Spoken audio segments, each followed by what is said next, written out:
live from New York. It's a show that is back from a little mini hiatus. Yeah. And I brought some presents. Really? Yes, because when we got nominated for the Emmy, Nick bought everyone Chick-fil-A. I said, oh, wow, that was nice. That's not all I did, but that's What else did you do? We can discuss that off the air, but I thought it was Chick-fil-A. I brought some mixed nuts for you and Brew, a thing of Pringles. These aren't Pringles. These are Nibbles. It's a trick. April Fools. Go ahead, no, yours is real. This guy. It's April Fools. This guy's an all-time. Look, I Wow, said what a show. that Nick gives great What a gifts show. and you don't. What a I'm buying show. everybody lunch. Yeah. When, bro? Within either this week or next. I guess next week. Hey, there's more told hijinks everybody, coming up on whatever this they show. want. Wait to hear his takes.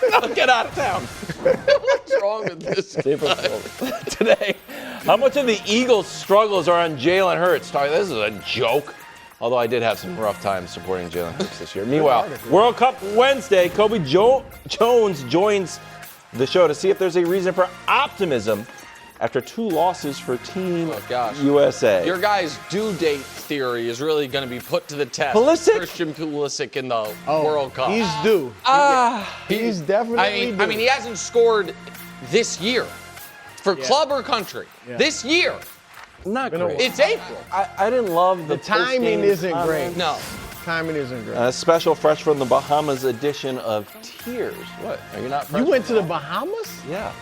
Well, I did notice a little color in your Thanks, face. buddy. Yeah. Well, What? Go ahead. not that I was going to make a highlights joke. Oh, no. He did that before. And I got to say, Brew, I told Wilds this already. I don't know that there is a 50 square mile radius in the world where people seem to be a bigger fan of yours, KW, and I suppose mine. He's like, oh, there's And something the about the Bahamas. cable. Really? I don't know. I don't know why, but do. it is He the says it's- highest concentration of diehard First Things First fans I've seen anywhere in the world is in the Bahamas. Good He to said know. there's something about maybe the cable system in the Bahamas. I said maybe it's because you go down there once every 6 weeks. They do have a great Casinos, I was going to say. Great Great casinos down there. They He's like, I get free rooms. So like, And they just built a podcast studio. It's pretty good. podcast studio for you? Not for me, but I assume I could use it at some point. We start in LA. Luka put up 42 to close out in March with 600 points. LeBron had 14, set another record. 1,229 wins, playoff and regular season, most ever. Lakers roll. Here's JJ on Luka postgame. Luka has had as good of a month as anybody that I can remember in modern NBA, at least since I've been part of it. Certainly LeBron has had those, Harden has had those, Steph has had those, but he just played phenomenally this month. Didn't mention Wilt Chamberlain. This graphic never quite does it justice.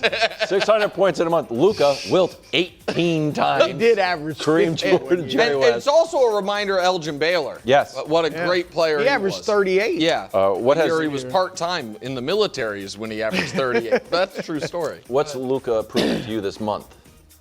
Well, as the graphic shows, Luka Doncic, Nick, is one of the greatest one-on-one offensive players ever. The only one I can definitively, I'm not saying there aren't guys you can argue, the only one I definitively put ahead of him is Jordan. Just one-on-one offense. Some people are going to argue Kobe and all, that's fine. But definitively better than him one-on-one, the only one I can say is Jordan. And when I covered the Knicks, Jeff Van Gundy was the coach. He didn't make this up, I don't think, but he would always say, your greatest strength can also be your greatest weakness. Luka's greatest strength is just that nobody can stop him one-on-one. I don't think it's his greatest weakness. Obviously, that would be his defense. But I think a weakness can be that because he's so great one-on-one, that everything has to revolve around him. And he doesn't get his offense in the flow of a system. So I'm not saying he's a better offensive player than, say, Larry Bird or Steph Curry, or you can throw in some others, because they got theirs within the flow of a system that enabled the team to really have great success. But one-on-one, it's hard to find better. That said, because I'm going to bring it to the Lakers, as almost as important for their success recently when they've gone 15-2 as Luka's greatness is LeBron's basketball IQ. I think LeBron James over this past month and a half Since or he two, came back from that injury. Yep. This is some of the smartest basketball he has played in his career. Yeah. Because he has looked at the situation and said, okay, this is how I have to play to have success with Luka Doncic, and he's doing it. And so but look, what Luka's doing is incredibly impressive because, Nick, it's not based on athleticism, jumping ability. It's based on skill, strength, and size, and yes, his IQ and just his ability to just his IQ. Yeah, I mean, listen, you alluded to it, but you didn't specifically say it in that. He's one of the best passers ever, in my opinion. Yeah. Like when we say he's one-on-one, a great passer. Right, when we say one-on-one, I think people correctly think of one-on-one scoring. But his ability to get to any place on the court one-on-one creates, well, a lot of his passing is one-on-one. Yes. That's why I say, I mean, he creates assists, but it's still a lot of his one-on-one. It's him doing it. And so, it's not listen, I believe he has proven, if he had not already, I think he proved this a couple years ago, and then the trade and the first time in his career he wasn't elite in the playoffs was last year, the short playoff run. All of that, kind of his star dimmed, I think is very fair to say. Sure. But he deserves consideration as the best player alive.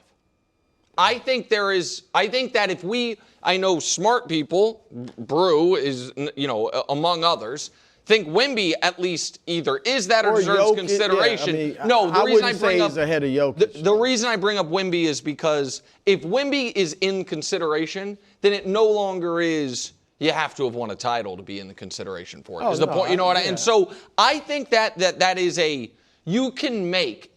You think he's better than Jokic? No. I don't think he's the best player alive. He wants him to be in the conversation. I think that there are 4 people you can make the argument for and be on stable ground. I think Jokic's the best player alive. I do think he's better than Shea. I understand Shea has a ring and an MVP. I think that guy's better. So you can't get Giannis out of the conversation? Giannis is no longer, to me, in that conversation. I think he hasn't been healthy. Right, and I mean, Giannis won his MVPs 5 and 6 years ago, 6 and 7 years ago. You know what I mean? And I think he deserves. LeBron hovers over all of it because he's LeBron and because he's had to change his role, all that stuff. But the Lakers have shattered expectations already this year. And he's the driving reason. Here's the list of teams that were projected to win more games than Los Angeles Lakers this year.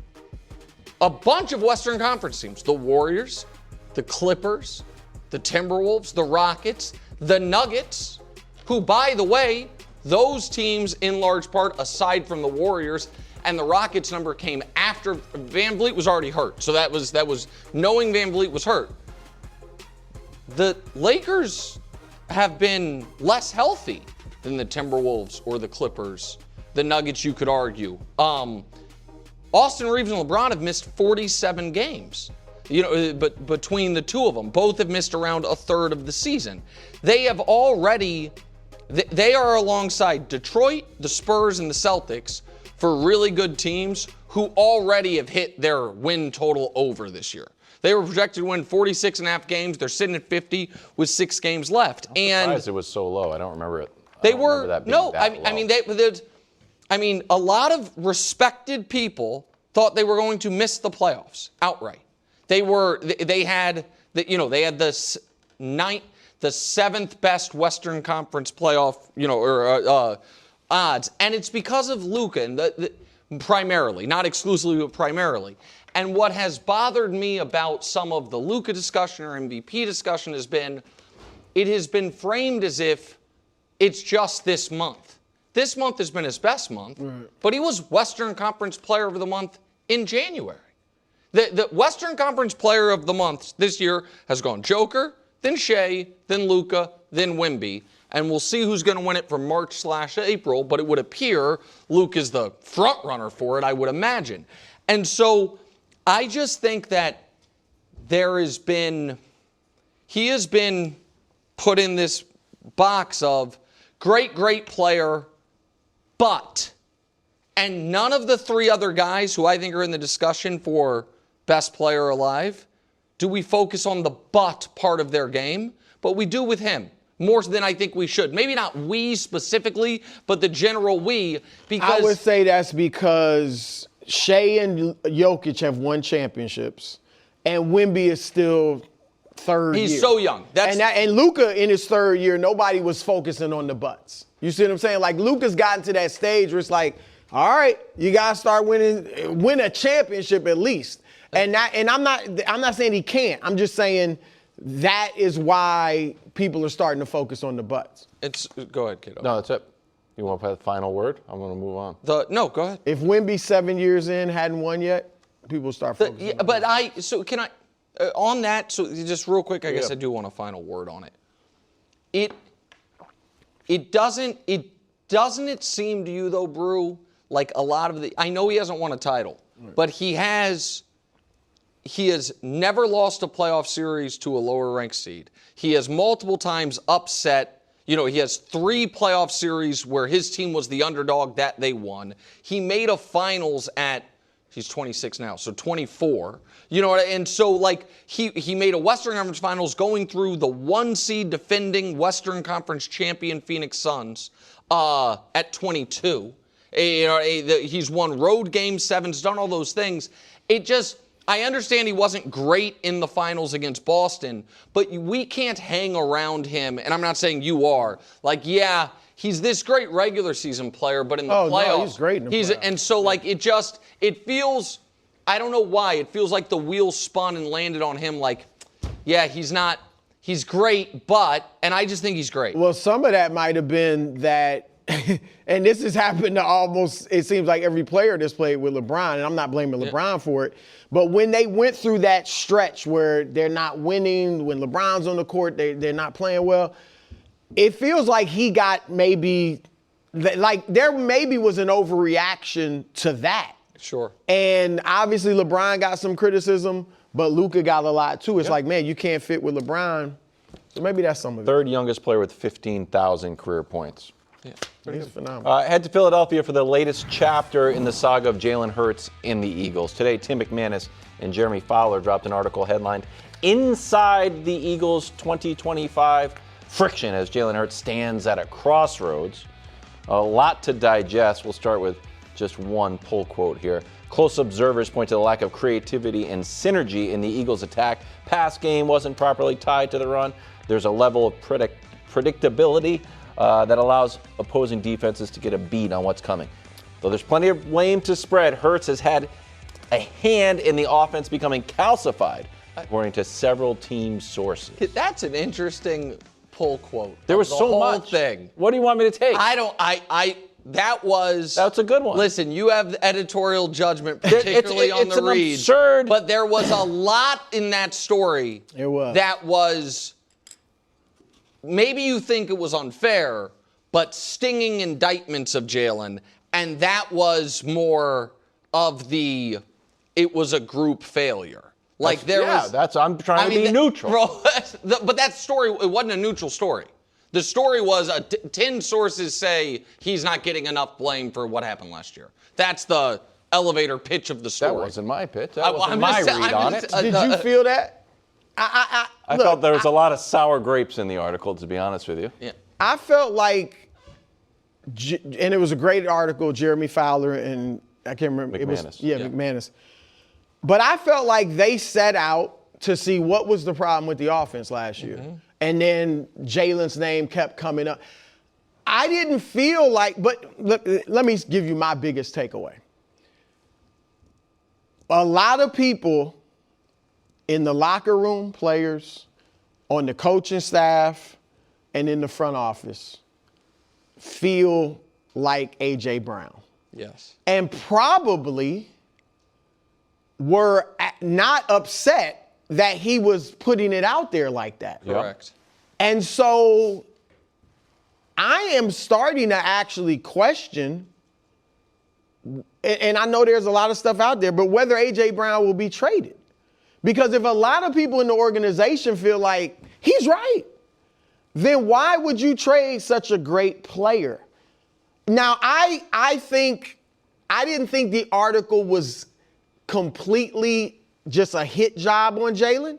I think it just talked about, it was pretty matter of fact. He's stubborn, and they didn't even say it all in a negative way. It's just, he's stubborn, he has his way of doing things. He's obviously been successful doing it. He's always got these new coordinators coming in and out, so maybe, the article didn't say this, I'm saying this, maybe he doesn't trust them to, look, I know what I'm doing, I'm not trusting them to go these other ways.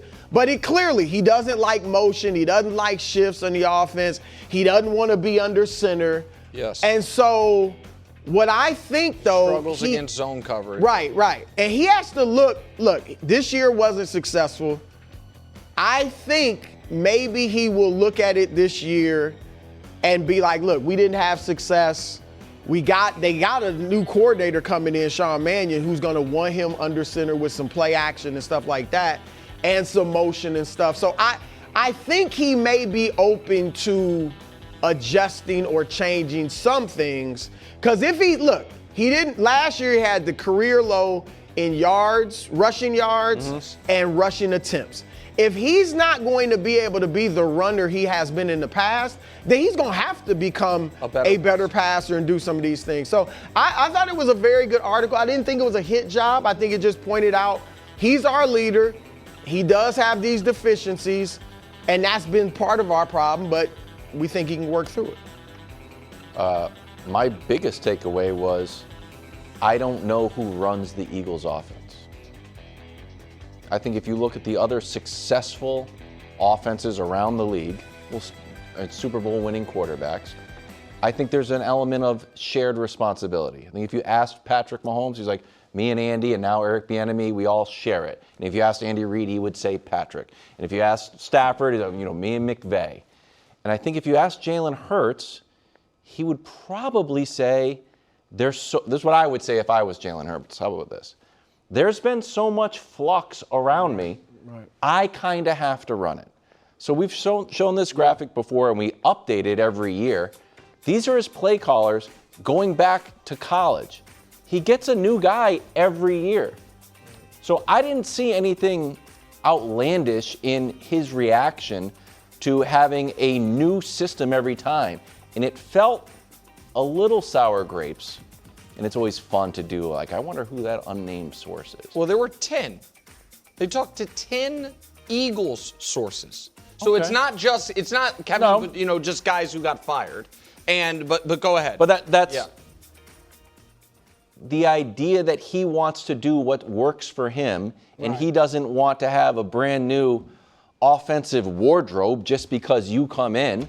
I want to wear the clothes that I've been successful in. Maybe if you want to add a tie, sure. You want to add a lapel pin, that's fine. But I'm not doing something brand new every year, especially when I have a Super Bowl MVP. Right. So, all right. Can I be wildly, I'm saying on the front end, wildly unfair to you, Kevin Wilder, Sure. for a moment? I would love it. How did you do in your head, and did you make like a pros cons list when you were like, all right, I'm a Jalen Hurts guy. Yeah. I also am on the record. Nick Sirianni, John Madden, Nick Sirianni. That's just the facts. That's not even that's not an opinion. He's a great coach. You love both of these guys. You have gone what I love is results. You have gone to war. I like winning. In defense of both of these guys. So at any point, was it hard for you to decide, all right, I'm going to throw Sirianni under the bus? I didn't throw Sirianni under the bus. You just did. No, I didn't. I said, who's in charge? He stated the facts. You said every other quarterback would say them the guy's hands off. Offensive-minded head coach. Right. He's an offensive-minded head coach. But he's not. But he's hands off. He's hands off. Okay, so hold on. Who's the one changing coordinators every year? Some guys get, like Patullo could have stayed. Brian Johnson could have stayed. I know two guys have left for head coaching jobs. That's one thing. Right. It feels to me like, and I, by the way, don't disagree with this take if this is where you're going, that Sirianni did not do last year as good of a job as you would like.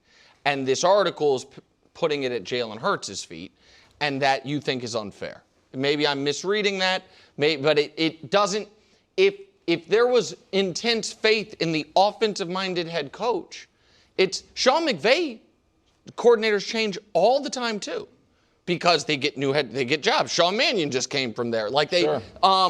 But it's fine because it's his system. Nick Sirianni it's not his system. He's like it's, a right, CEO. Right, he's CEO type, even though he was an offensive-minded guy.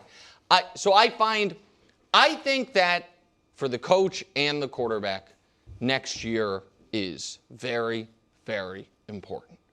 More so for the coach, but the idea that the Eagles won't make monumental moves at not just coach, but also quarterback, we know they will. And we know that I think Brew's point on the A.J. Brown thing is one that I was kind of flirting with over the course of last year, which was if the locker room was as enraged by A.J. Brown's comments as we were, he wouldn't have still been so popular.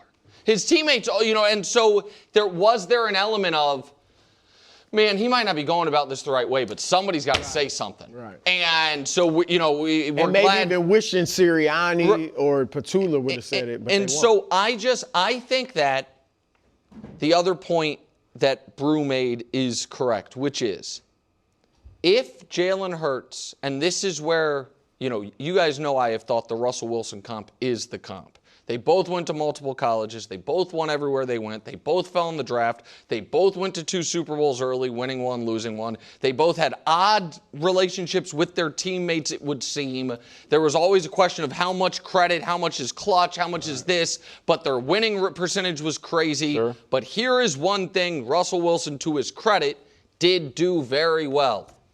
At the tail end of his time in Seattle, when he was still excellent, when the running and scrambling stopped being such a weapon, he did become a better passer. That is what Jalen must do. Right. He must become a better passer. If you're not going to have this truly dynamic dual threat, then he's got to be able to throw over the middle of the field better. He's got to be able to be more anticipatory with throwing. And that doesn't mean he stinks. That doesn't mean you can't win with him. They already won a Super Bowl with him. But he has to improve, including, it would seem, from a leadership perspective. Because whatever his leadership style is, this article implies it's not resonating the way it once did. I think that's very fair. I think that his stoicism might work for him, but it might not be the best for the entire Eagles squad. That's a hard thing to change. Yes. That's his personality. I don't even think, I'm not in the locker room, but he probably doesn't mean it in any negative way. It's just how he is. He's not shunning you and blowing you off. It's just but he can. I'm just going like about he can my own add business. to like his passing repertoire. He can add. And remember, there was an anecdote in the article that Fox Sports first reported, and they denied it. Yeah. That Big Dom and Devontae Smith or Brandon Graham went over there like, no. So that was true. I still believe in it. I'm not saying you shouldn't. Let's head to the pitch, shall we? 2 friendlies for the U.S. turned ugly. Saturday, we lost to Belgium 5-2. Then we bounced back against Portugal. We lost 2-0. Here's manager Pochettino. Even if it's painful, it's the only way to improve. It's the only way to learn. It's the only way to see how these top players and teams compete. Belgium, Portugal. I think for sure Belgium and Portugal have in the top 100 player few or some player playing in that top 100. I think we don't have. That is why it's good to play against this type of team. They've got good players. We don't. Here's the thing. See their lineup. They've got players in the top 100. We don't. Here's the tail of the tape. We only had 8 total shots on target. Touches in the opponent's block, 27, 11 fewer than Belgium, than 18 against Portugal. The bright side, to be fair, both of these teams are top 10 FIFA rankings. But that's not the bright side. Guess what? They were supposed to beat us. The goal for this World Cup for the U.S. men's national team is, for the second time in its real history, make the quarters.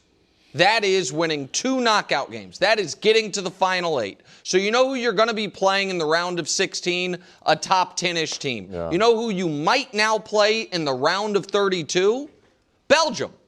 Because, so the other thing that happened this week is Turkey won its qualifier. So the U.S. went from massive favorite to win its group to slight favorite to win its group.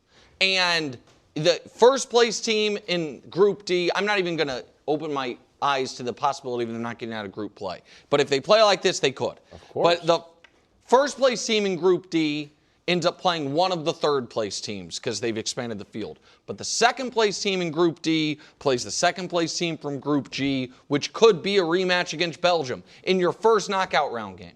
They have to be better. And I could not be more excited for this tournament. I was streaming the Italy-Bosnia game on my way to the airport yesterday. But this is horrifying couple games to go along with Turkey winning its little tournament to add themselves to our group. Well, look, the guy he left out of the top 100, Christian Pulisic, obviously, is just going to have to play better. This slump, and you mentioned, Nick, he hasn't scored this calendar year since January. 15 straight games now in all the different competitions he's in, he has not scored a goal. 15 straight. And so they are not good. It's going to be tough sledding if he doesn't get back to form. And I don't think Pochettino was like trying to embarrass Pulisic or embarrass him into playing better or trying to, be smart and point him out or when he's just looking at it like none of our guys right now are playing at a top 100 level. Yeah. And that's why we got beat handily. And so Pulisic is going to have to be much better for them to have a chance of doing what Nick suggested. We've got Cobi Jones coming up next hour. I'll leave you with this Landon Donovan quote. There's no question that conceding 5 goals at home 3 months before the World Cup is going to do psychological damage to the team and the players. Yeah. Josh? Luckily, they responded by only conceding 2. You know what? Unfortunately, they scored Next 0. game 1 against May 31st against Senegal. Germany, shutout. Not great, man. That worked. Josh doesn't look confident either. Josh, gotta believe it. This was a classic. Will Lamar be at voluntary practice next on FS1, the Fox Sports Show on SiriusXM? Check out the podcast if you get a chance. And we have all new original content on YouTube, including such smash hit content ideas as name some tall basketball players. Wow. We just did. Wow, Wild's really upset, especially now that Brew's a little involved in trivia. Wild's looks Why don't I get to participate in because trivia? the rule on I had a good one. The rule on trivia, oddly, is you have to at least once go on Colin Cowherd's show. So me, Brew, and Danny are allowed. Afternoon headlines sponsored by Ram Trucks. They're built to serve. Ravens' new head coach, Jesse Minter, not sure if Lamar is going to be at voluntary practices, which start up next Monday, Brew. Last year, there were 9.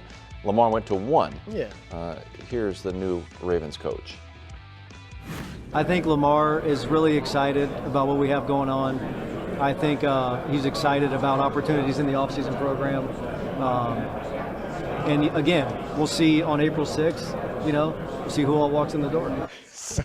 Something or nothing if Lamar is not there, bro. Nothing. You just said it. He's hardly ever there. Okay. Contract or not. Now, I know that when he doesn't show up or likely doesn't show up, people are going to point to, he wants a contract extension, which I'm sure he does. Yes. But contract or no, he's hardly ever shown up for off-season workouts. Even when he's got the contract in tow, he still generally doesn't show up for the voluntary workouts. Now, I think he should. I wish he would. You got a new OC. You obviously got a new head coach. You're coming off a tough season individually and as a team. I think it'd be great to show leadership. It'd be great to show support for the new regime and all that. But if he doesn't show, which I tend to think he won't, I don't think it's going to be a huge deal because he's going to be with the Ravens this year. Yeah. And he's going to, I think he'll get the extension because they have put everything into the Lamar Jackson bucket. Getting rid of Harbaugh, having him involved in the interviews. Obviously, they restructured his contract. But, like, they've said, we want to extend him. So he will be there. He'll be ready to go in training camp. I hope he shows up for these, but I'm not really expecting him to. Okay, so this is almost perfunctory at this point. Here we go. But I have to say this on the front end. Father's a union guy. Thank you, KW. As a union guy, I hate that the owners were correct in figuring out if we call things optional, the people who cover the league will treat them as if they're not, and guys will be shamed if they don't do the voluntary thing. When during the last CBA negotiations, the players are like, we want more money, and the owner's like, how about less days of work? Then it's like more money per hour, kind of. Players said yes, and then they're like, well, you're going to have to work the same. So principally, I'd be fine if nobody showed up for any of these. You want me to come to work? Make it part of work. Right. Realistically, as much of a union guy as I am, I really feel like that applies for everyone except for starting quarterbacks. And I think starting quarterbacks who have an outsized salary, an outsized role, an outsized influence, do have an outsized responsibility that other guys don't have. You then add to it that Brew's right. Lamar historically is one of the few franchise starting quarterbacks that skips a bunch of these.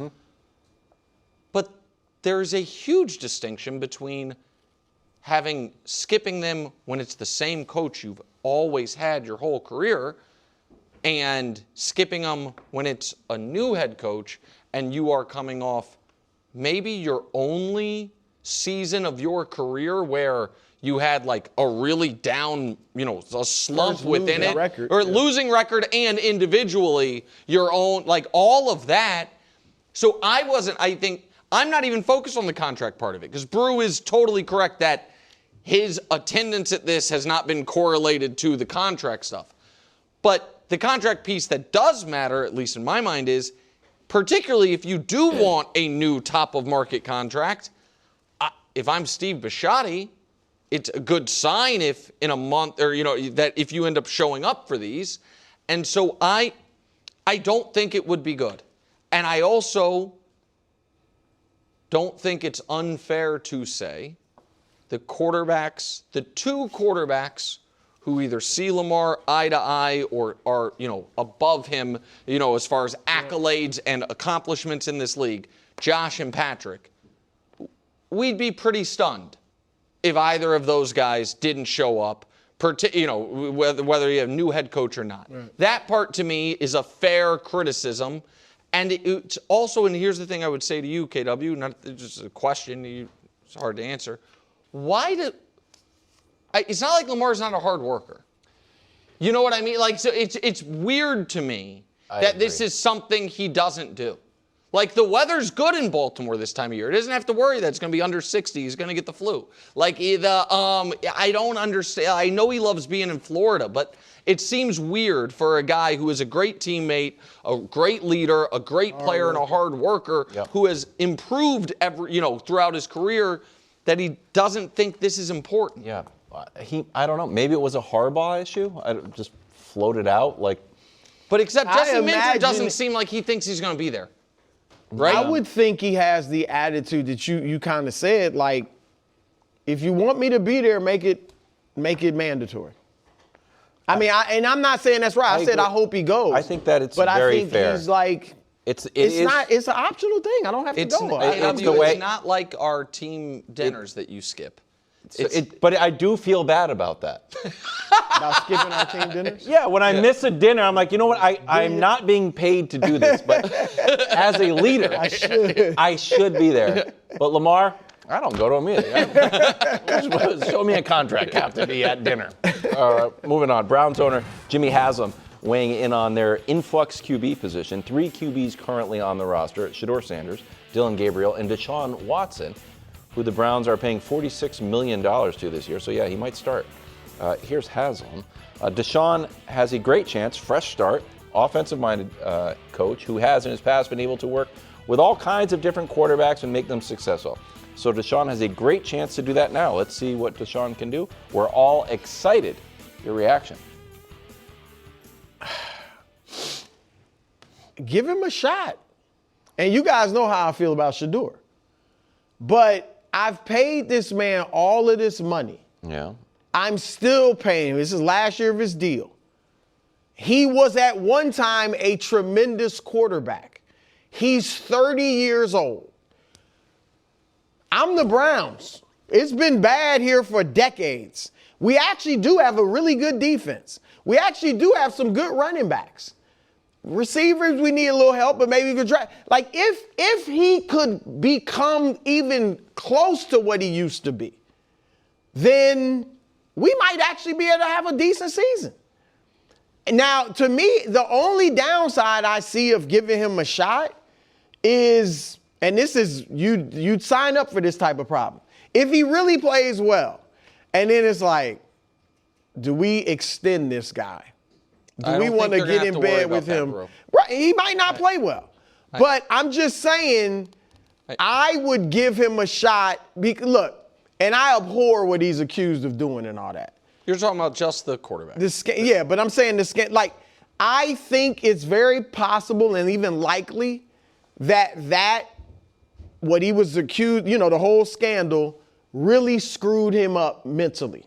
He was a guy with a pristine reputation, right? Mm-hmm. He wasn't just your average, okay, he's fine. He had a great reputation as a person. And now that is all gone, away. You're the opposite. That may have messed with him. And I think he has probably been able to move past that. It seems like people, again, we abhor what he's accused of doing. But, it's been a while. People have probably moved on. The Haslams, clearly, give him a shot. And maybe he'll play better. Maybe he's in a better mental space and he can actually go out there and perform. So, look, maybe if Shedeur beats him out in training camp, so be it. But I would just let it be a competition and see who wins. All right, I have a couple very quick thoughts. First one is, and I say this as respectfully as I can, Jimmy Haslam is a menace that just causes chaos on teams in which he has influence and ownership. We didn't talk about it on the show, but that Bucks article that came out a couple weeks ago, it was a very long article about the Milwaukee Bucks and about Giannis. And his name is all throughout it, and where it really started to go awry with the plan, once Jimmy Haslam got the other owner out, bought in, it's a Jimmy Haslam operation. Jimmy Haslam said this on that quote we ran. He said it on March 31st yesterday. Here's what he said on March 31st a year ago yesterday. Oh, literally a year? A year to the day. We took a big swing and miss with Deshaun. We thought we had the quarterback. We didn't. Gave a lot of draft picks. So we got to dig ourselves out of that hole. A year later, 0 games played. He's like, you know what? Maybe the way to dig ourselves out of that hole is to keep digging. Because here is the deal. And this is where Brew and I think, just fundamentally disagree about his potential. Deshaun Watson, in the last 5 years, here are his ranks among NFL quarterbacks who have started as many games as him. There's 47 quarterbacks who started 19 games. He's basically the second or third worst in everything, except for touchdown to turnover, where he's only the 8th worst. He's somewhere from 39th to 46th. So I'm just asking. He's been horrible. There's no doubt. And so I don't think he has a great chance to be the starter. I don't think he's a good player anymore. I don't think all of a sudden he is going to be the answer. And I think that the Cleveland Browns not recognizing what the sunk cost fallacy is has cost them multiple seasons. And if they ask Todd Monken to flirt with this, in my opinion, insane idea that maybe Deshaun will be good, it'll cost them this season as well. I just think But I'm just so you wouldn't. I get that he might not be good. If he goes to training camp, he's that same quarterback with those statistics. Fine. But what if he looks good? Like you wouldn't even give him a shot. Though. No, I I would have taken my salary cap medicine and sent him home. Is what I would have done. Like we've seen around the league. I just don't think that they can officially turn the page on the single worst transaction in the history of the NFL while saying, but maybe we can salvage it this year. That's just what I think. I also think it hurts Shador's development. Well, look, think Shador can be at his best. It's competition. I'd rather he compete with competition. a kid they draft this year or Kirk Cousins than Deshaun Watson. Ohtani headlines, weird and wonderful, pitches and hits, and some more lowlights from our soccer weekend. Wasn't great. That's next on First Things First right here on FS1. Oh, and a goalie fight. Turn our attention to a little bit more serious topic. Tiger Woods announced that he's stepping away from golf after flipping his car and being arrested for DUI. Reports are that 2 hydrocodone pills were found in his pocket. Tiger released a statement that acknowledged, quote, the seriousness of the situation and added that stepping away to seek treatment is, quote, necessary in order for me to prioritize my well-being and work towards lasting recovery. We had hoped that he was going to play the Masters. That's gone now. Your reaction? For people that, don't know, Tiger is my 3rd favorite athlete ever. One of my 3 favorite athletes ever. And I know this isn't a golf story, but I do just want to, I think for young people, it's been so long now, it warrants mentioning the dominant player he was. There was a stretch of 11 majors early in his career that he won 7 of them. Then he remade his swing, and there was a stretch of 14 majors where he won 6 of them and came in second 4 other times. Yep. And that streak ended with him winning an 18-hole playoff on a broken leg. And then he obviously had the scandal with his wife, and he then had the one last moment of real glory, the 2019 Masters, which to this day, every time I go on YouTube, it's one of my top suggested things. Watch the full 6 hours because I've watched it so many times in pieces. And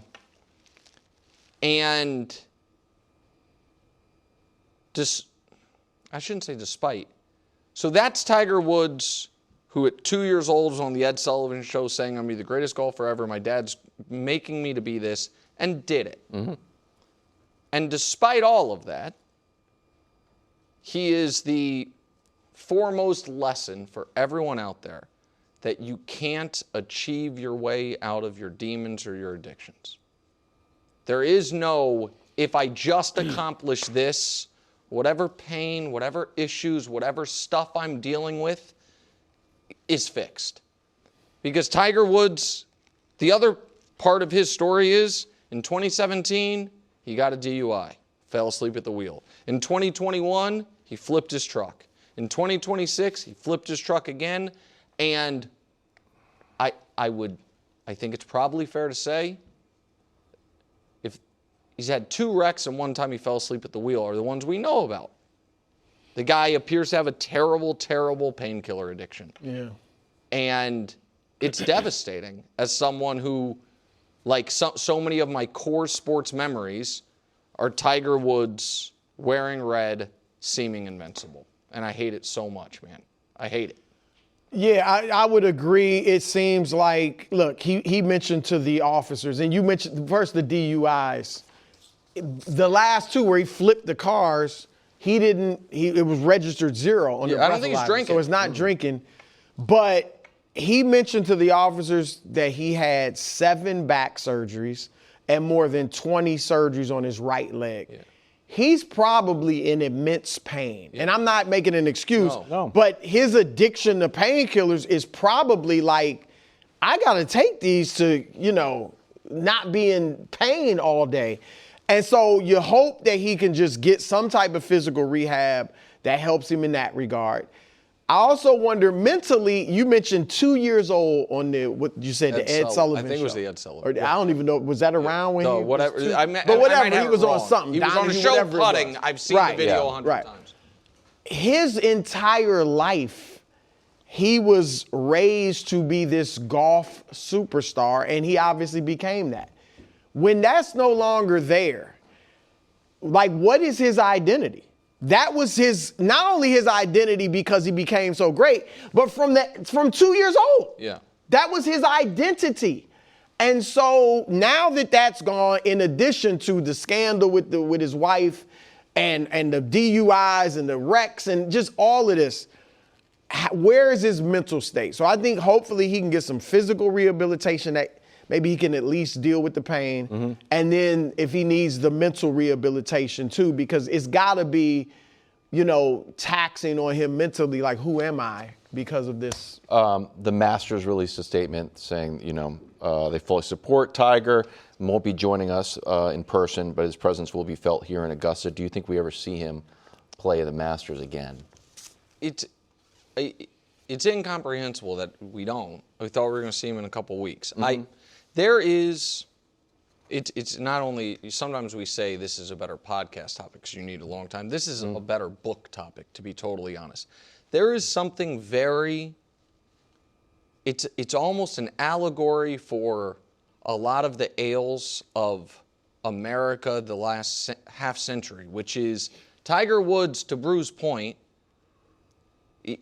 was prescribed painkillers by doctors for real medical reasons. And and this is again speculation by me, but it would appear like they did for millions of people, grabbed a hold of him in a way that he hasn't been able to jostle free of. You then add to it, he was living one life publicly, another life privately, and was flying through the world on this invincibility jet that he and his father had created. And man, oh man, it just seems like once that got pierced and it turned out, like everybody else, he's human. Yeah. And flawed and has issues and real things, the house just kept crumbling down. And you see him pop up and he has a fun YouTube video a few years ago with the Barstool guys golfing. And you see him do these, you see him with the TGL thing, you're like, could we get Tiger back? But even when you see him in those things, he looks a little funny. He looks a little shaky. And it just, I don't know. I'm rambling. I don't mean to. I love this athlete. Never met him, never talked to him. I probably never will. And it just feels like he has a sad life right now. And that sucks so much. More First Things First after the break. Live from New York, the show is making sure you don't get tricked by any fake news accounts. Brew almost... No, he didn't. Got fooled. Mine was accurate. Brew was looking at his phone. He said, "This can't be true." And we're like, uh-oh. But it was. But it was just a Spurs Opta sports stat. I got It was nervous. just a surprising stat. Road winning streak. Yeah, that's it. Second hour of First Things First today. Luka and SGA respond to Wemby. Or did they?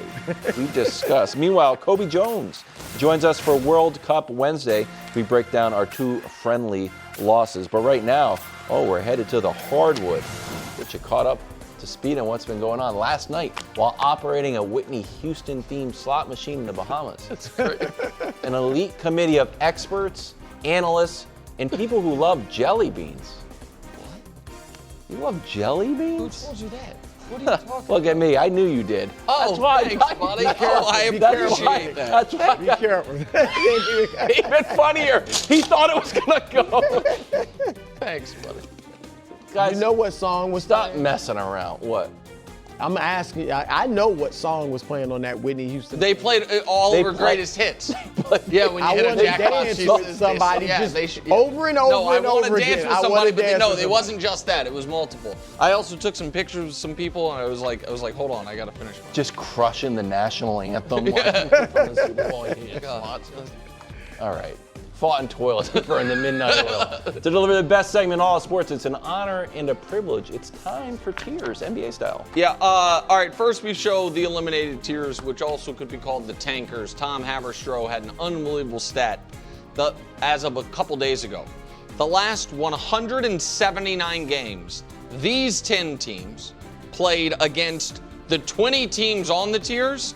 These 10 teams are 12-167. Would have taken the under. Yeah, I mean, Unbelievable. now to the teams, the 20 teams in the league that are still trying. Could they beat the Thunder if you combined all 4 teams? If you put them all together. So you have Bam, Paolo, Steph coming off an injury, Avdia. You know what? I don't think so. No. I don't think so. No. Nope. It's an interesting thought. They'd have a lot of names, talent, but no, I don't think so. Who coaches, Spo or Kerr? Can we be done, KW? No. Can we be done? Why? A few tough losses. KW. No, just beat the Nets last night. We didn't even go. Just beat the Nets. Well. KW. No, not at all. I'm with KW on this. It's a little bit. It's a little dangerous. We're young. It's inconsistent. Are you fully confident they are actually even going to be in the playoffs? No, of course not. Okay. But if they get in, you don't want to see them. Killing time. And here's what I mean. Suns Clippers are gonna play each other in the 7-8 play-in, and until then, these two teams are just kind of they're not gonna climb to the 6. Yeah. I don't think either one of them is gonna fall behind Portland to the 9. So we're gonna get this matchup. The winner's going to play the Spurs. The loser's gonna play the Thunder, unless something crazy happens at the top of the bracket. Killing time until then. Fight for the 6. Now, the 6 is what Drake and others call Toronto, but and this is the Toronto Raptors, but I'm really talking about the 6th seed. I just like to use the Raptors. I thought it was like a 76ers thing. Oh, good. That could have been good too. I didn't think about that. No, there's the 6th seed in the East might be valuable real estate. 1, you avoid the play-in. 2, you probably get the all of a sudden limping Knicks in round 1. A Knicks-Sixers round 1 with, again, potentially healthy Embiid. That would be a hell of a series. And the Raptors, people got mad at me. I caught some strays over the weekend. They're like, Scotty Barnes not on your pyramid? I'm like, geez Louise, I know he had a big game. Sorry. Truly hilarious potential. This right now would be the 4-5. The Cavs were the preseason win total, and we showed it earlier. I think it was 56.5. They were the favorites in the East, or co-favorites along with the Knicks. They then tried to improve their team by trading for James Harden, whatever. The Hawks, on the other hand, were like, all right, time to, we're going to move on from Trey. We're going to do things to, kind of reboot, be excited about this New Orleans pick. The Hawks could beat the Cavs in the first round of the playoffs. They could. They have fought all the way up. This could be our 4-5, and in that series, I might pick the Hawks, which would be a catastrophe for the Cavs, obviously, and way ahead of schedule for the Hawks. Different weeks, same seasons. So the Knicks, since the last time we did the tiers, haven't won. The Rockets, since the last time we did the tiers, haven't lost. They're both on 3-game winning or losing streaks. So the weeks are very different, but the season's very similar in that such high hopes going into the year, and now as we're a couple weeks from the playoffs, it feels like even with the Rockets winning streak, nobody really believes in either of these teams. And I know they just played each other, and the Rockets are like, hey, what more do you want from us? I get it. I don't trust really anything about the Rockets right now, and I don't know what's going on. I don't know why the Knicks aren't better. They haven't suffered some major injury. Maybe they really miss Tibbs. Maybe the glass quarter full idea is, well, under Tibbs, we kind of overachieved regular season. I don't even know if they underachieved in the playoffs, but maybe we'll flip that script. But it's been disappointing. Would you agree you believe in the Knicks more than the Rockets? I give the Rockets absolutely zero chance of doing anything. Well, yes, but I guess yes, Brew, but I don't know, if there were no conferences, if the Knicks-Rockets played in a playoff series, I don't know. A lot of that is because of the conference as opposed to the overall quality of the teams. But yes, I agree. Might show up in May. And by show up, I don't mean play hard. I mean, late May is probably what we should have written there. That's my mistake. That's not on Marshall. These teams could make the conference finals. I think the Pistons are right now would be a favorite for me to make the conference finals. And the Timberwolves, if Ant comes back healthy, they can't be dismissed. With the continuity that they have, with what they've done the last couple years in the playoffs, they're kind of flying. The Pistons weren't flying under the radar, but Cade got hurt and was, stopped dealt with the punctured lung. And they played well. Exactly right. And that's the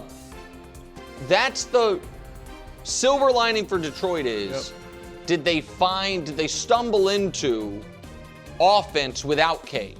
You know what I mean? So come the playoffs, they can score when he's on the bench. But now we get to the 5 real contenders in the league, in my opinion. And this tier is the race for their second.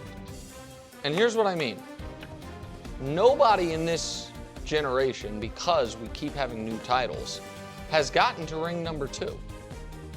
But Tatum could, and Jokic could. And that would, Tatum and Brown, I should say. But it would be a unique distinction because, everybody, I shouldn't say everybody, a lot of guys have the one at this point. Giannis has one, Joker has one, obviously. Tatum and, we'll get to SGA in a minute, have one. They're racing for their second. Meanwhile, the 2 teams ahead of them, their best players, are racing for their first. And that is the Lakers and Luka and Wemby and the Spurs. And I think right now, again, the conference part alignment and the fact that Tatum's only going to get better, I think come late May, the Celtics are going to be the most formidable team in the league. It's why I picked them to win the title.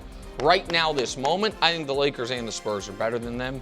And I think that the Spurs' ability, and we might talk about this in a bit, they have the number 2 offense in the league this season and the number 2 offense this season in the games Wemby didn't play. Like, they can score no matter what, and obviously when Wemby is playing, they might have the best defense in basketball, and had he played the whole year, I think they would have the best defense in basketball. And the Lakers, it took them not that long, but a bit, but they have found the formula.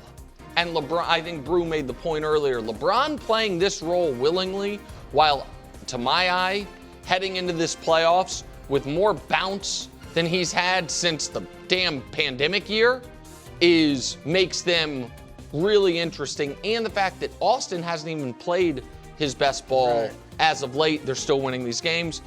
And then atop the tiers, Hollywood Hogan.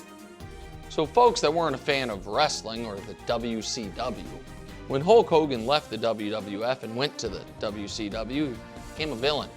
Joined the NWO, was the champion. Everybody knew he's Hulk Hogan, he's an all-time great, and everyone hated him. And nobody liked him. And everybody thought that leg drop was never that cool actually anyway. Wow. And the Thunder, this triple threat of Shea gets all the calls, Andy can push off, and Dort can, much like Hollywood Hogan, tackle you. Mike Brown has reached his breaking point. JB Bickerstaff came close to his breaking point, and I think the fans across America are like, wait, Shea made, how many shots did he make in his 47-point game? Oh, he shot 25 free throws? They're the best. They are probably the rightful favorites. I don't know how many folks are loving watching them outside of T-Boone Pickens area. That's the latest tiers, bro. Not bad. I am going to switch, though, the rivals, Boston and the Lakers. And I'm actually, as I switch them, I'm going to move the Spurs over to the left side in Boston. Because it's just, I know it's not left to right, but I feel like it feels better, right, with the Spurs there. First of all, look, LA is playing great. They are a legit contender. But I think a team like Boston's, I think they'd have a ton of trouble stopping Boston because of, you got the 2 very great one-on-one players in Jalen and Jason. and then you've got a bunch of shooters, So I think with those two being able to either take it one-on-one, beat you to the cup, and kick it out, either score or kick it out for three, I just think that would be tough for the Lakers because they don't have a ton of athleticism. So I think Boston I would put above the Lakers, but also because Jason Tatum is starting to round into form. His last 2 games, he sat out, was it last night or 2 nights ago when they lost to Atlanta? He sat out, but his last 2 games, good victories over your Charlotte Hornets. And one of them without Jalen Brown. Yeah, that right. was Tatum's and 30. Atlanta, Yeah. and he's averaged 29 points, 8.5 boards, 6.5 assists. And his last game against Charlotte was the first game this season he shot 50% or above. Now this little thing here, this is Knicks dusty, Lakers bias is Celtic. Yeah, Celtic and me. I did not really. That's dusty. I mean, Yeah, and you wouldn't call me biased. I like the Lakers too. But hey, let Dusty have his fun. But anyway, the other thing, Jason Tatum's Eastern Conference Player of the Week. So he is starting to round into form. They beat OKC, right? So they are playing some good basketball. And so I would just switch the Celtics. And I think they're going to win the title. I also think that what I expect we're going to see and what I don't think we have seen quite yet is the game, and we're probably a month from this, but the game where Tatum and Brown both really cook. You know what I mean? And that's when it's going to feel, scary for everybody because they are so deep and they are so well coached. Can I ask you a question about the Lakers defense? Yeah. Because you've been a Rob Pelinka skeptic. Yeah. Didn't like the moves that they made around the edges, etc. Yeah. Do you think their defensive renaissance is real? Or how much of it is just there's some stats there that say that's a little bit of just make or miss league? So here's what I think is definitively real. I think putting Marcus Smart in the lineup when he was healthy, obviously he's been hurt, was massive for them. I think that's the biggest piece. I think the second biggest piece is, and folks might disagree with me, I believe LeBron James with energy and attention on defense where it is still not only not a bad defensive player, but a good defensive player. I don't think he's not a great defensive player like he once was, but playing this role on offense has given him more on defense. And Bruce's point on Jokic a lot, which is the defensive rebounding is a piece of it. That also applies to Luka and to a more locked in DeAndre Ayton.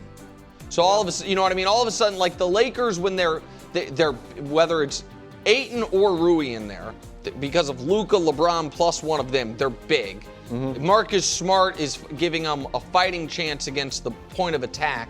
And so, I don't think they're the 6th best defense in basketball, but can they be the 12th best?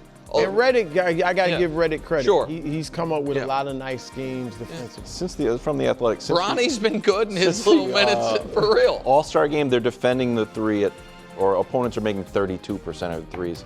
It's the best some of that three-point defense. Yeah. I'm like, are those just not falling? Is that just an odd month? I'm getting back on the Denver Nuggets bandwagon. Not totally, but I'm hopping on, seeing if my seat is still there.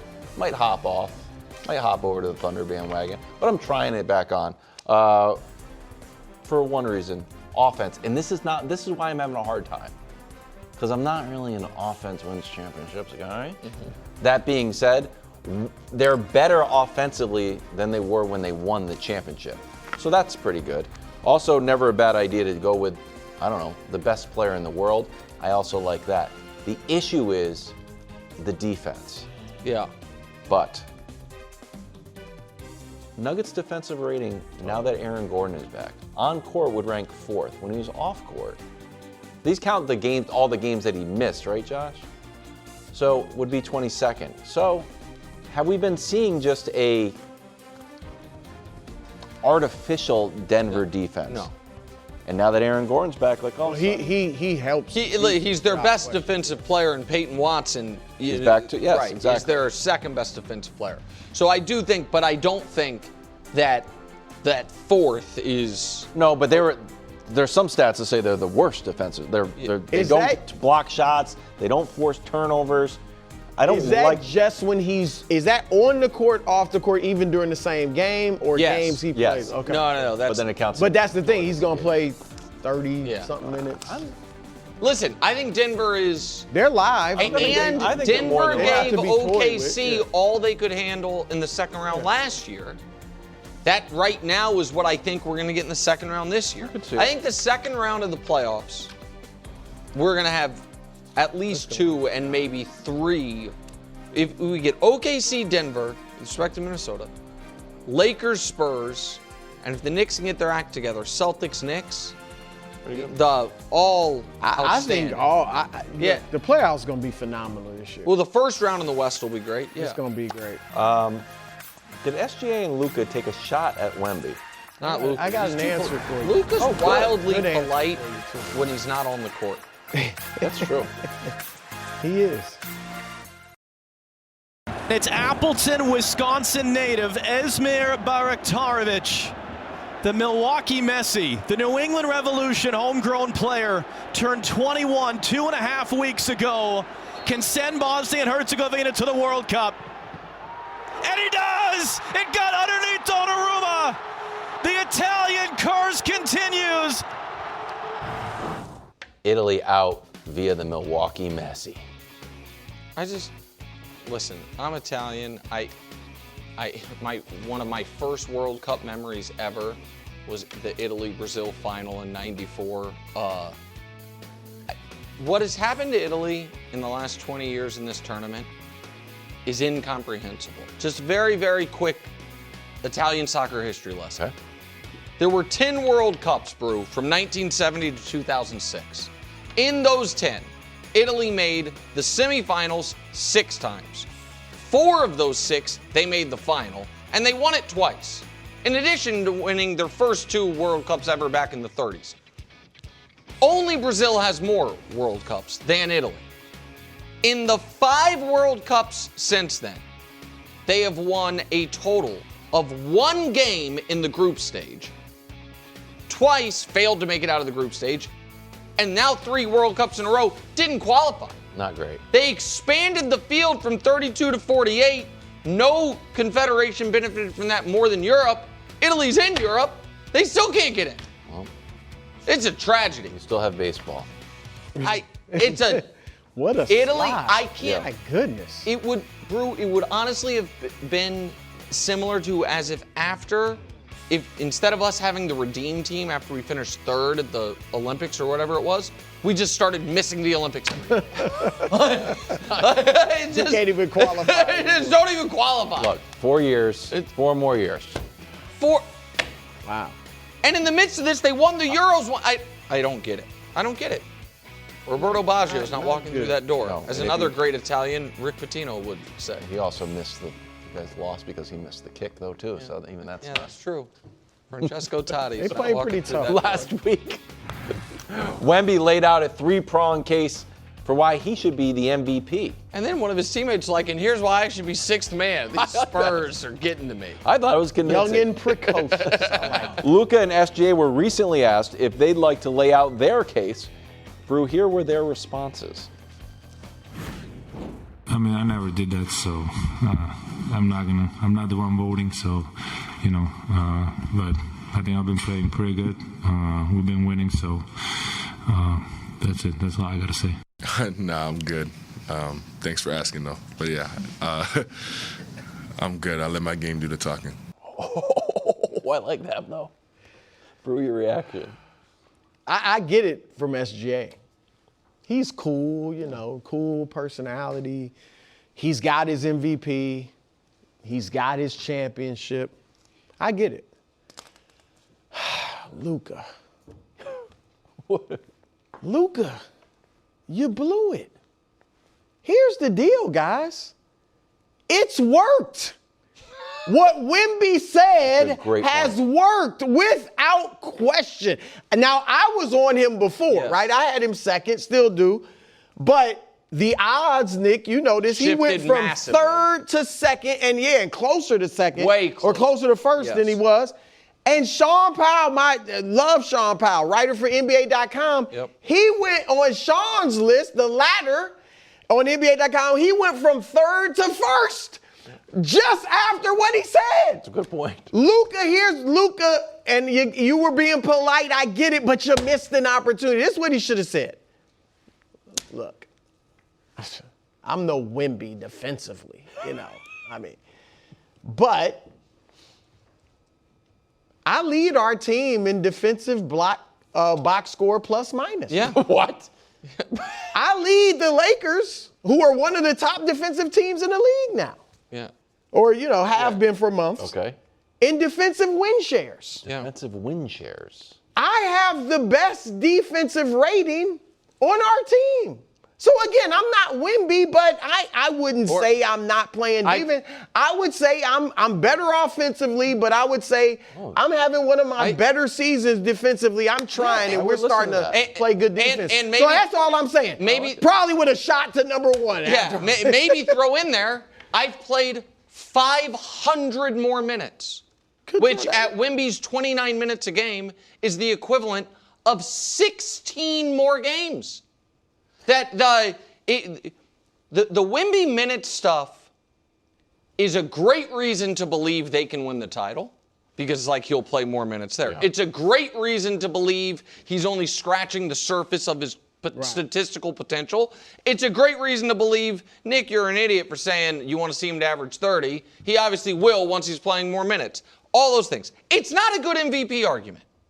It is, in my opinion. It could be a negative. It could be, it could work both, but it could definitely be a negative. The lack of playing should not, in my opinion, help your most valuable player case. I will also make a case for Luka that I haven't heard anybody make. Last 8 years, so player of the month has been the single biggest indicator of who's going to win MVP. Mm-hmm. In the last 8 years, the MVP has led the league, or tied for the league lead, in Player of the Month awards. There's only 5 awards given out. Every single time, except for one guy who led the league in Player of the Month awards and didn't win MVP. Luka, 2 years ago, when Brew and 3 other people voted for him for MVP, and everyone else was like, forget that guy. 33 points a game. It's not like he could take the Mavs to the finals, and then he did. If we show Luka's March stats, I'm throwing you off a bit. I think it's a fair guess that Luka has a very good chance of winning another Player of the Month award, which would put him at 2. Joker has 1, Shea has 1, Wemby has 1, Luka already has 1, and this is what he just did in March. They went 14-2. It's a bunch of games for a month, by the way. 38 a night, 8 rebounds, 7 assists, and he missed one of them because he got suspended. On crazy efficiency and 37 minutes per game.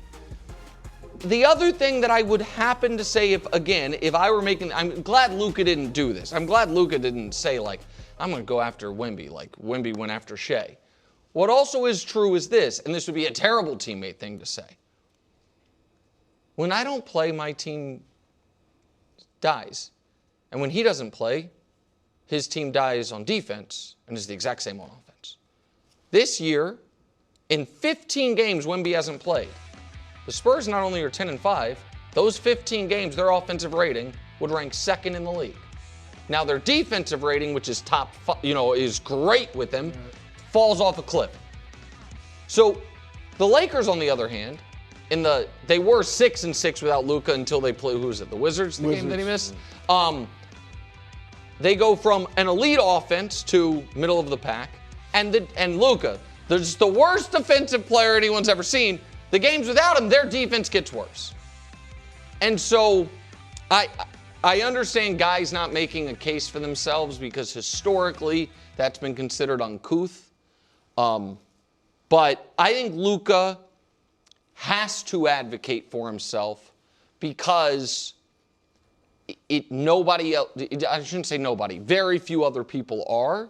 And Wemby is in the opposite position where everybody seems to be, it's just different levels of. But to my point earlier, it's almost since he said that. Now, he was obviously in the discussion and on the ballot before, the top 5 ballot before he said it. But since then, his case has really taken off. He's had some statistical anomalies. He's been great, but he was great before. What I text you?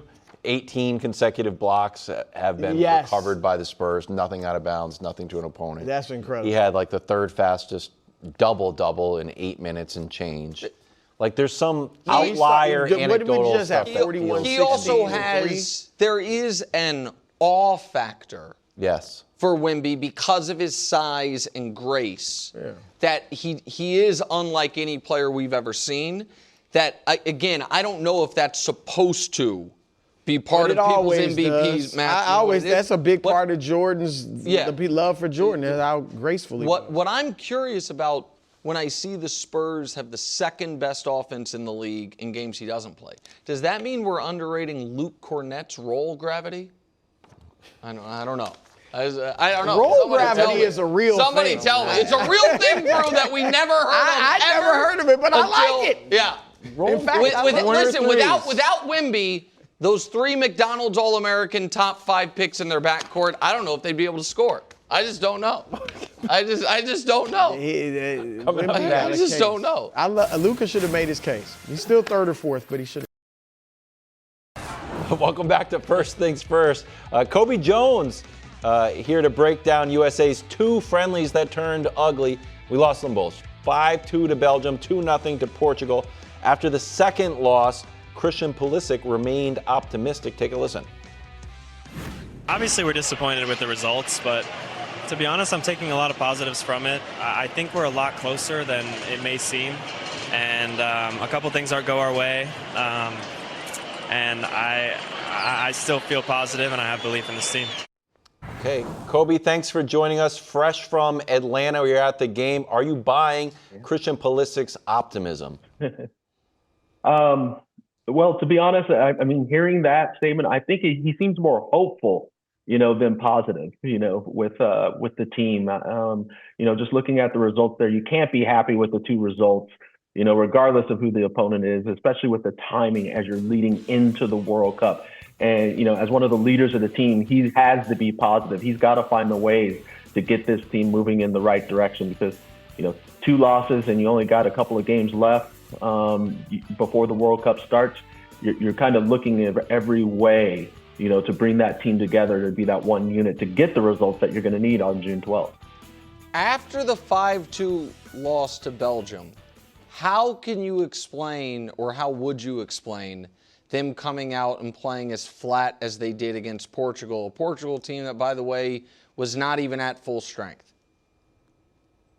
Well, I would say, to be fair, the U.S., it was kind of like the same way, trying to figure out, which players are going to be in there. And I think that would probably lead into why you may have seen a little bit of flatness, players trying to really kind of figure each other out. Now, is that an issue? Yes. At this point, leading into the World Cup, you hope that you have an idea, that Pochettino has an idea of exactly who he wants. I'm expecting that in the next games.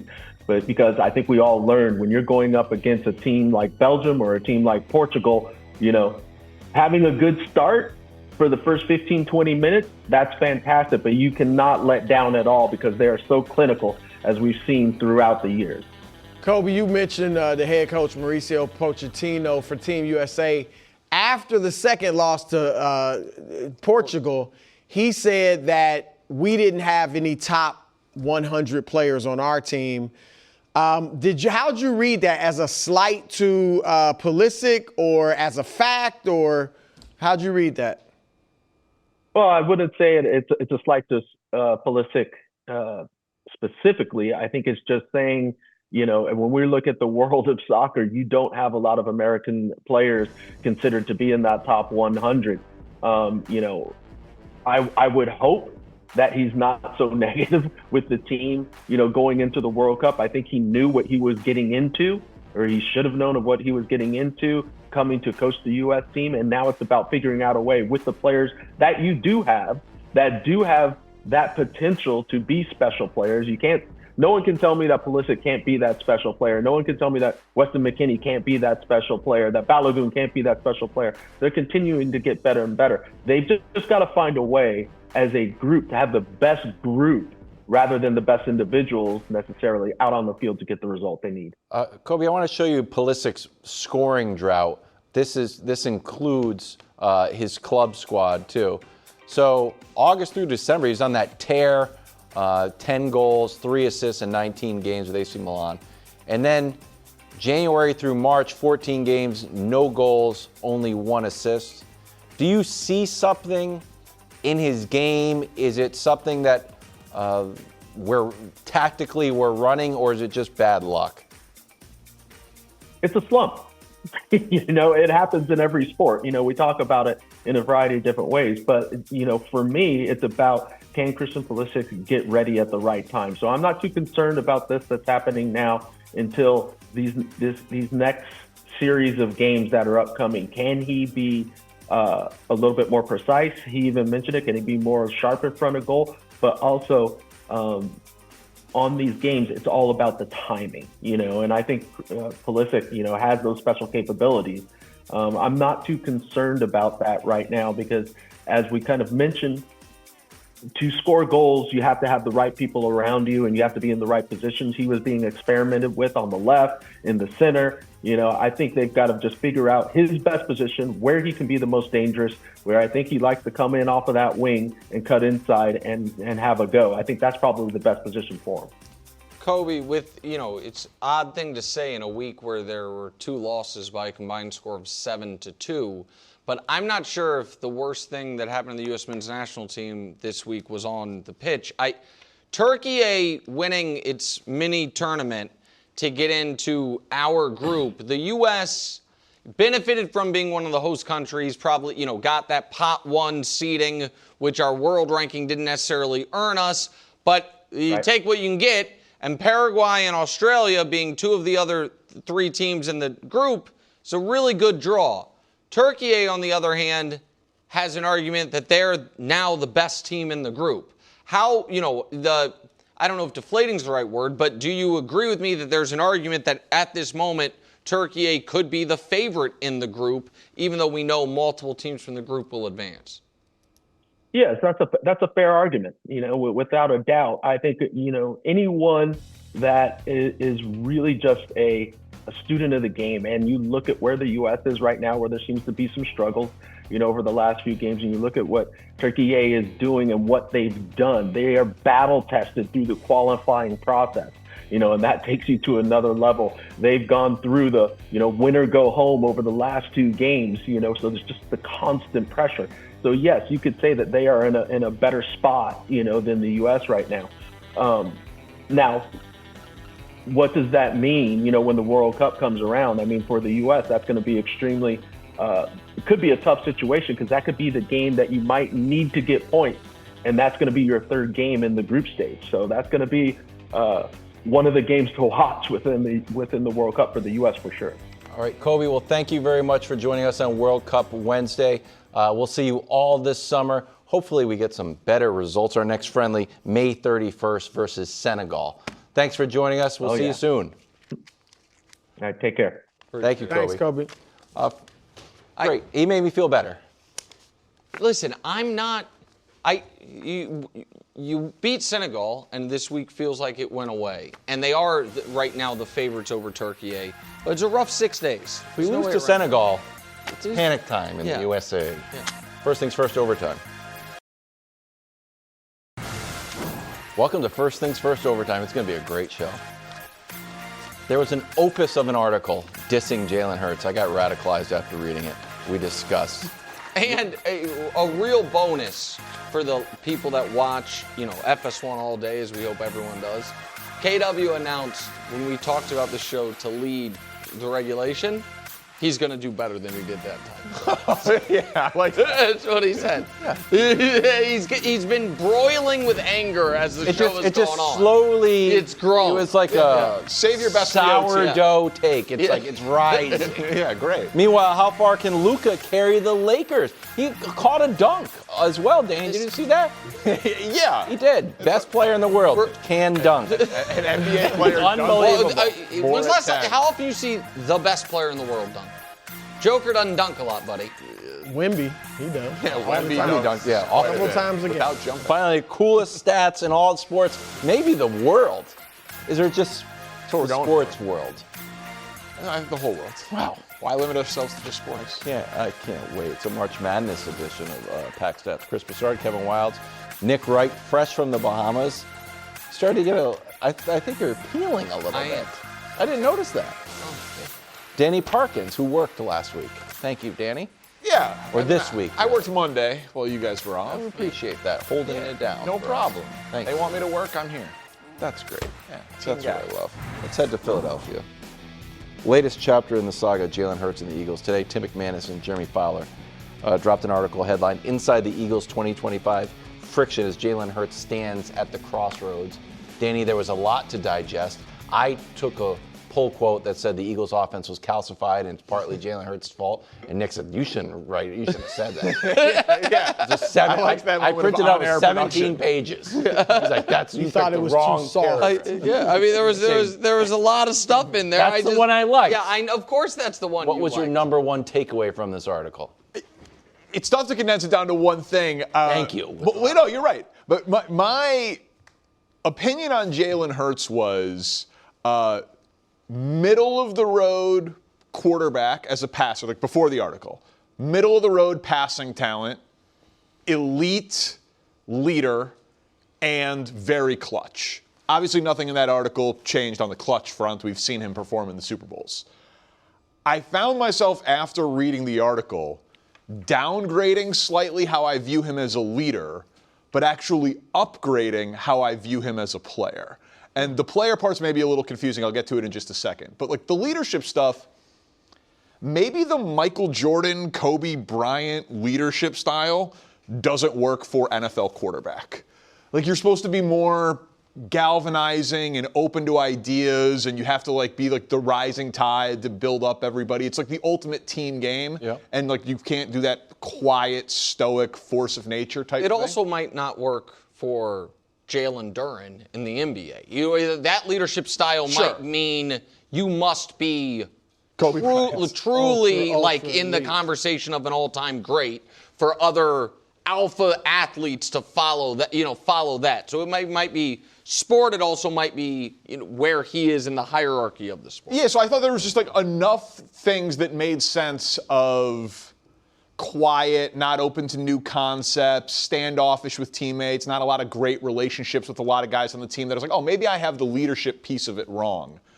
But I've talked about the coordinator turnover that he's undergone, and so Wildes, I'm going to borrow your graphic from earlier. Well, he just took it from you. Yeah, he took it from First time you were ever on this show filling in. I've been doing this for years. It was Danny filling in. Get out of That's right. town. That's true. It had this. You didn't have lots. I have a watermark. Go It is such a staggering amount of names. Like literally more play callers than years playing big time college football, right? There are more names on that list than the 4 years in college and the 6 seasons in the NFL. He's going on his 13th with Sean Mannion. And we talk about, I know in Chicago right now, a big talking point is year 2 of Ben Johnson. Just 2 years of continuity. We talk about it with Mahomes all the time. Like, what a blessing it is for him professionally to have Andy Reid the whole time. Jalen's had all those different head coaches to deal with. But like, it is learning a new language. Players talk about that all the time in football. So maybe it is reasonable for a guy who has been Super Bowl MVP to be a little bit more hesitant to change and open to new concepts when it's like, man, you're going to be gone in 11 months and I'm going to be the guy who is here. So maybe the fact that he's gotten this far as a player with all of that turmoil, we actually underrate him as a football player. Look, I agree with the the point on the offensive coordinators and play callers. I mean, that probably does have a lot to do with him. Like, look, I've been successful everywhere I've been. Even when they've downgraded me and benched me in Alabama, I go to Oklahoma and I do great. I take the job from Carson Wentz. I lead us to 2 Super Bowls, win 1.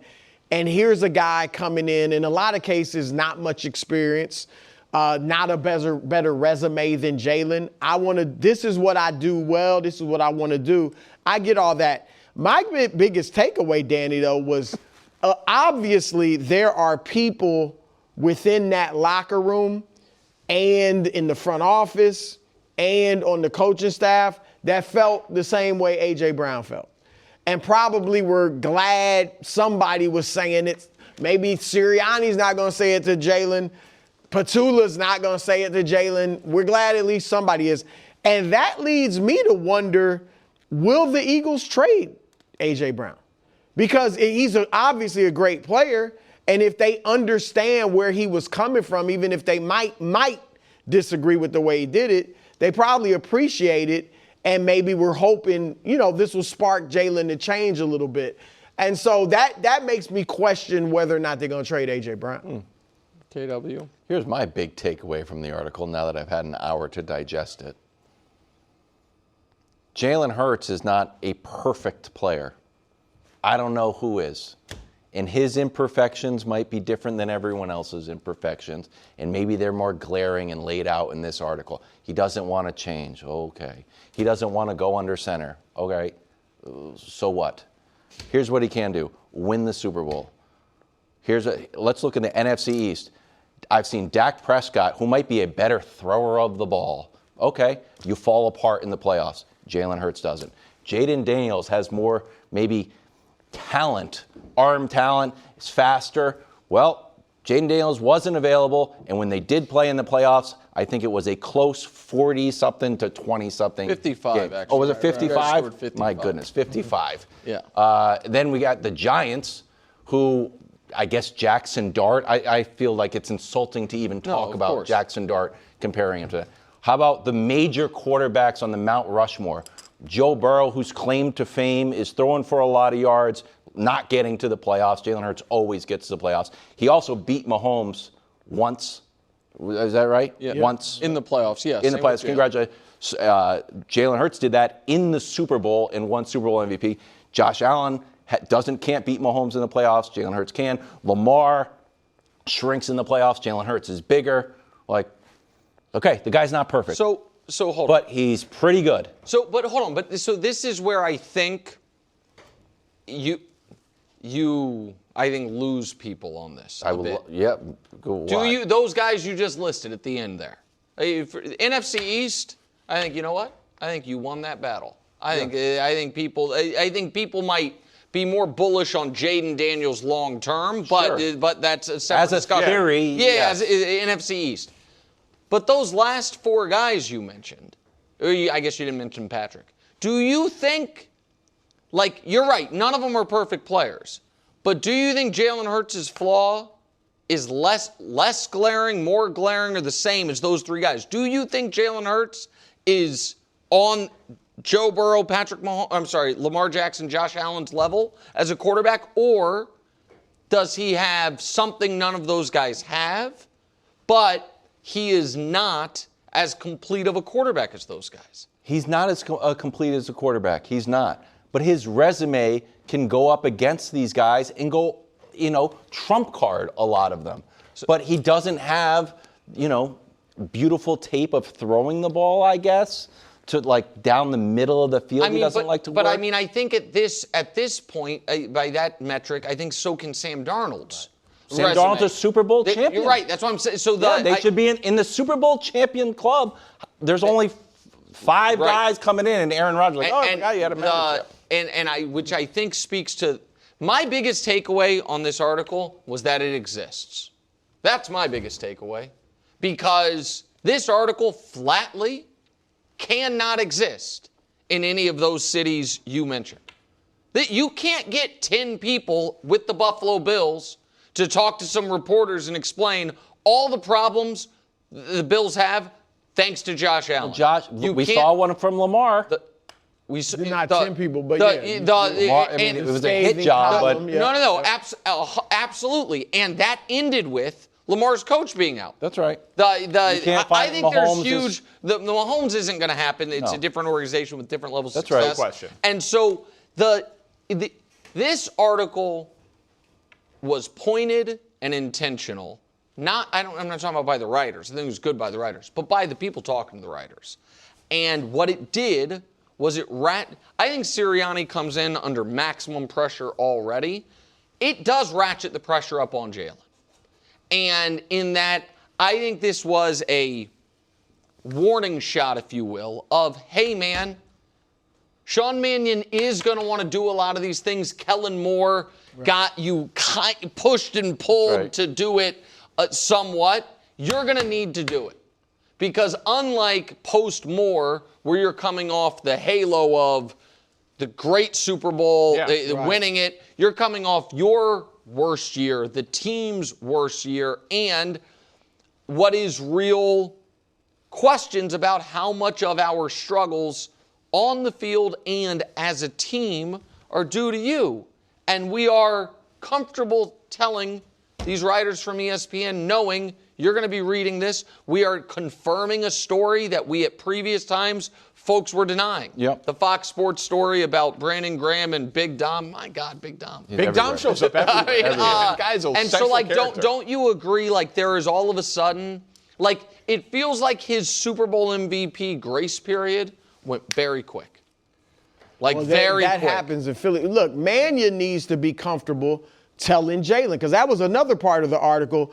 When coaches have come in and kind of laid down the law, this is how we're going to do it, Jalen has responded to that. But if you got yes men, then he's going to do it his way. So if I'm Mannion, I'm like, okay, this is how we're doing it, and I'm going to tell that to Jalen. Well, yeah, and he doesn't have a ton of guaranteed money left on his deal. That was included in it. He says, one source said that Jalen does crave consistency with coaching. So I would be very interested in seeing Jalen Hurts with one offensive coordinator for 3 years. And like that part, in terms of fair to put the struggles on Hurts, Nick Sirianni's supposed to be an offensive coach. We don't understand. But I'm just saying, like, that amount of turnover of play caller, offensive mind, different. We need motions. We need put your back to the defense. We need under center. We need play action. Like, the offensive head coach is supposed to offer stability for offensive foundational principles, and that has not been He's there. clearly just a CEO type coach.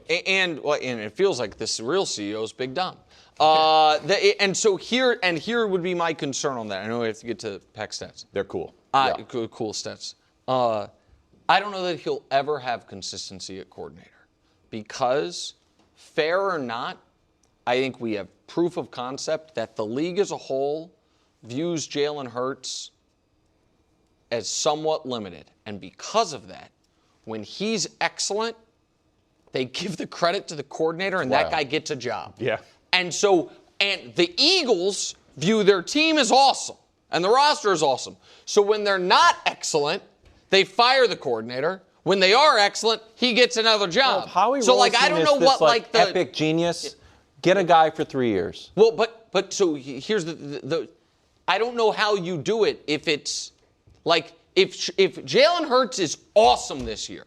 Yeah, Sean Mannion will get a head coaching but you got to figure so like it out. you somehow need for him to get stability, they need to be like 12-5 with a divisional round loss, and he has good passing numbers. Like you need like a 60-year-old career offensive coordinator who can't be a head coach, like a modern-day Norv Turner type. Yeah, it's like Spags. Spags for the Chiefs and defense. There's just not many of those guys on the offensive side. Exactly. Yeah. Josh McDaniels in New England. Yes, correct. It works. That's a tough example, though. This works. Yeah.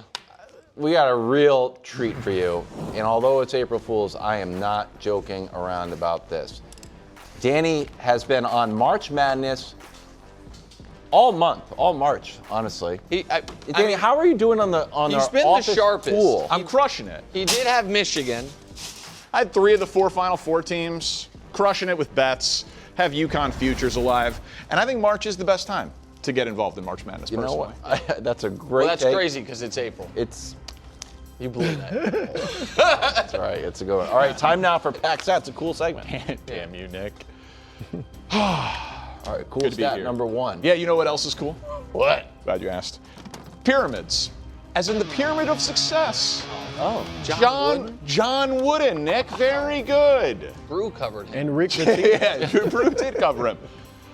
Dan Hurley has passed Coach K and now only trails the great John Wooden for the best NCAA tournament win percentage of all time. This is wild. With a sample of at least 20 games. Obviously, they are 4-0 to get to this point. Before this tournament, he was behind Coach K. Now he's in front of him. He's got a shot to be the first coach since John Wooden to win 3 titles in 4 years. John Wooden, Dan Hurley, Coach K. Unlike some of these graphics that we put up where it's like guy who's quite good right now actually is, one of the greatest of all time. Yeah. This one I buy.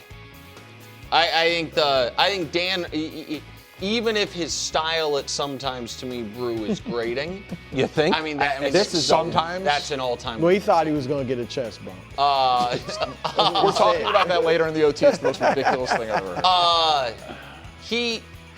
KW, this is your team. Kind of. But his, Thank you, you Dan. cheated on him, but it is. I was his on team. Duke for months, so. His resume is unimpeachable. There's just no but it just doesn't exist. He's a phenomenal coach. Look, if he wins 3 and 4 years in this era where your best players play 1 year, he has Stephon Castle.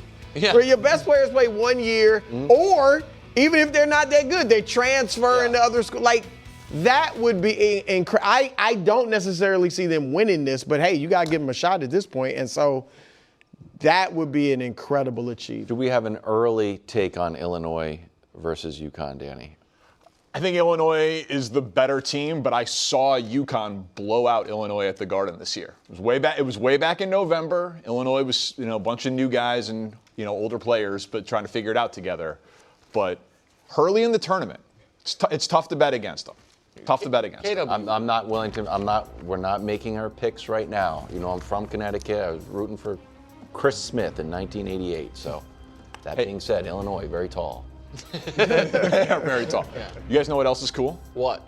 Thanks for asking. Tables for 2. Why? Dates. I like it's romantic. that straight. Little table for 2. Table for 2.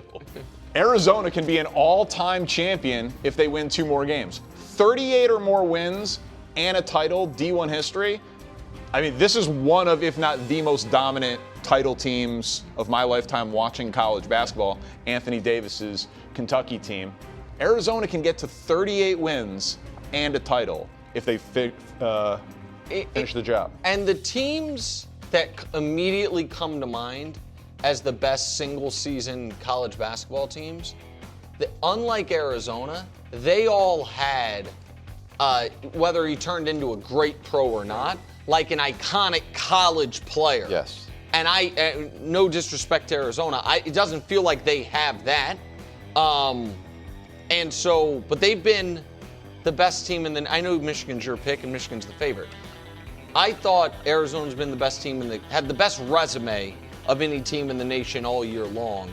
And I mean, they're obviously, super live to win the whole thing. So I don't know. Do you think they would be one of the greatest teams ever? Their statistical profile would say that they are, both with their the win-loss record, the point differential, the advanced rating.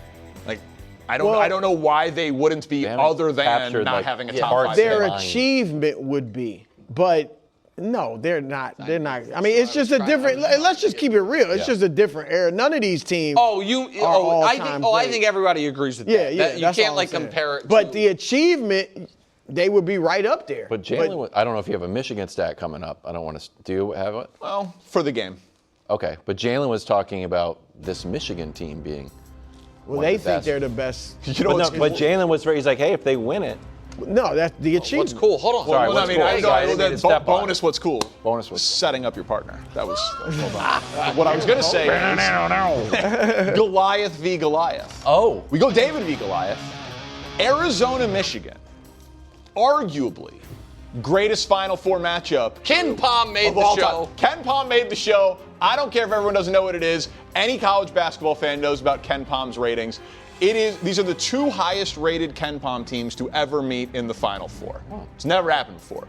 And we can go deeper into it. Michigan, the number 1 point differential team in the country this year. Arizona, the 3rd point differential team in the country. 3rd most wins ever to meet in a Final Four. This game to me feels like what you and I said, Nick, about the NFC Championship game. Last year, that is the title. That it's the title. It's very hard for me to see the Illinois-UConn winner beating the Michigan-Arizona winner, other than, it's there's single so many elimination times basketball. we say that. Sure.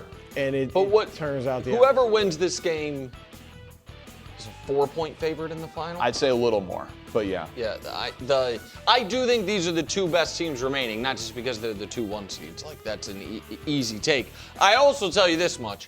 Even if Illinois is better than UConn, I think, because this is the late game. Yes, this is the late game. I think both coaches, who are the people involved for these 2 teams that are watching Illinois, UConn, I think they're rooting for Illinois.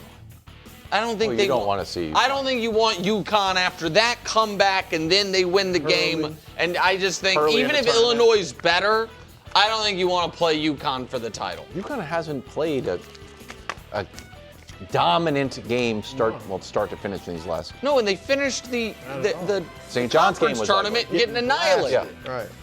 They haven't been shooting well, but Terrace Reed has been dominant for you guys. He's really. If they got hot from 3 in Indianapolis, That's what we're waiting for. That's Waiting for their solo ball seed. to break out. Caravan had one good game. And Mullins has been terrible all March shooting the 3. If that shot unlocked him, because he's an NBA prospect, he's their best shooter. I think it will unlock him. If he gets hot, he's from Indiana. Final Four's in Indianapolis. And I'm happy Cool for stats. you, Danny, that you got that for UConn. Danny's nephew goes to UConn. He watched didn't the know game that. with him. Yeah. They're doing it, unlike Wilds, who was there, like, go Duke, go UConn. I would never said go Duke, but I have been on Duke for months. Every time UConn plays at the Garden, me and my nephew go. Went to 3 games this year. Oh, that's wonderful. Yeah. Well, that's another edition of Pack Stats. Cool segment in all sports. Thanks. Coming up next, how far can Luka carry the Lakers? Well, I mean, win more than Danny's one playoff they game? just annihilated Danny's pick to play in the finals. That was bad. Yeah, I know Cavs you take want is that pick aging like back. an avocado. The college basketball crown is back. A premier postseason tournament featuring major conference teams. The crown quarterfinals tip off tonight. It's Oklahoma, Colorado, Baylor, Minnesota. You catch it all right here on FS1.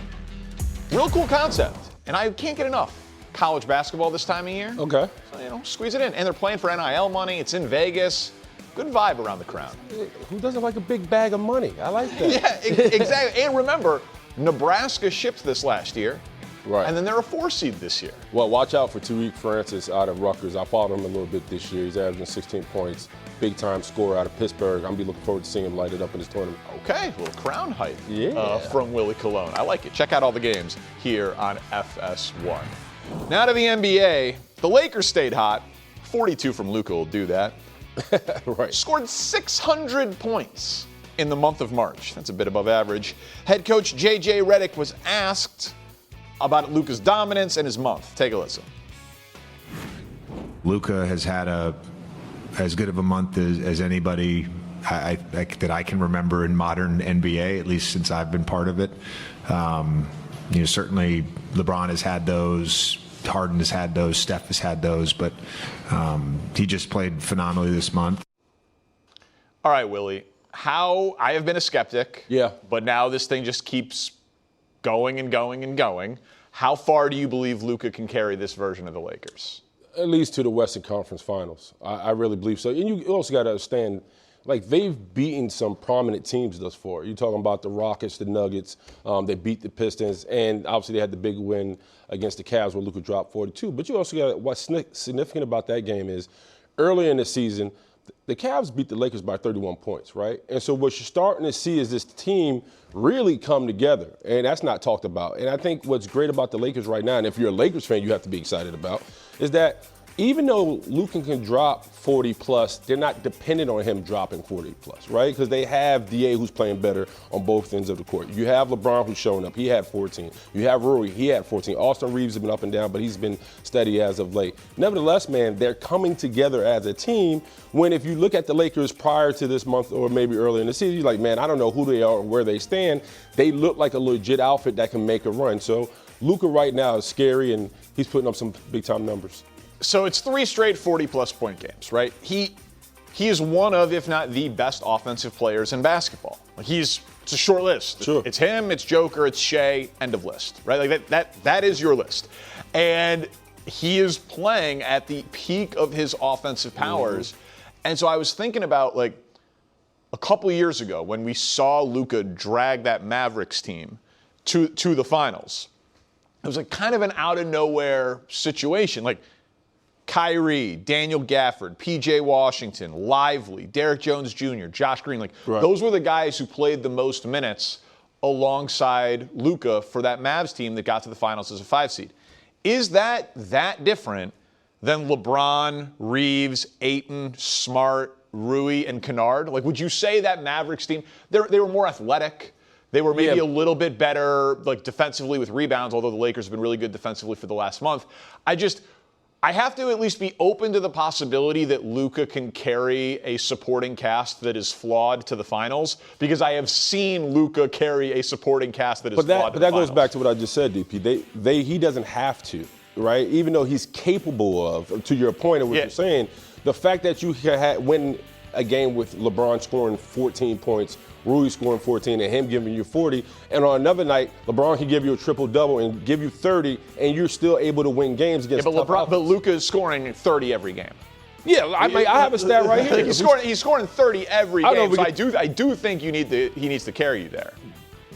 Yes, he does. But there's one thing that, like, for the Knicks, for instance, like, if Jalen Brunson doesn't give you a certain amount of points a game, you're not winning that game. Like, Luka doesn't have to give you 40 for you to win the game. That's where I'm at. I do think the Lakers right now have found the groove, and they have found their identity, which is important this time of year, because if you're a Lakers team, you know, you're running out of runway, right? Like, at this point, you are who you are, right? There's no trying to figure out what you can be in another month. Like, this is the team that's going to be showing up in the playoffs, and you have to believe they've beaten playoff contenders as of right now, that you feel like they can make a run down the stretch.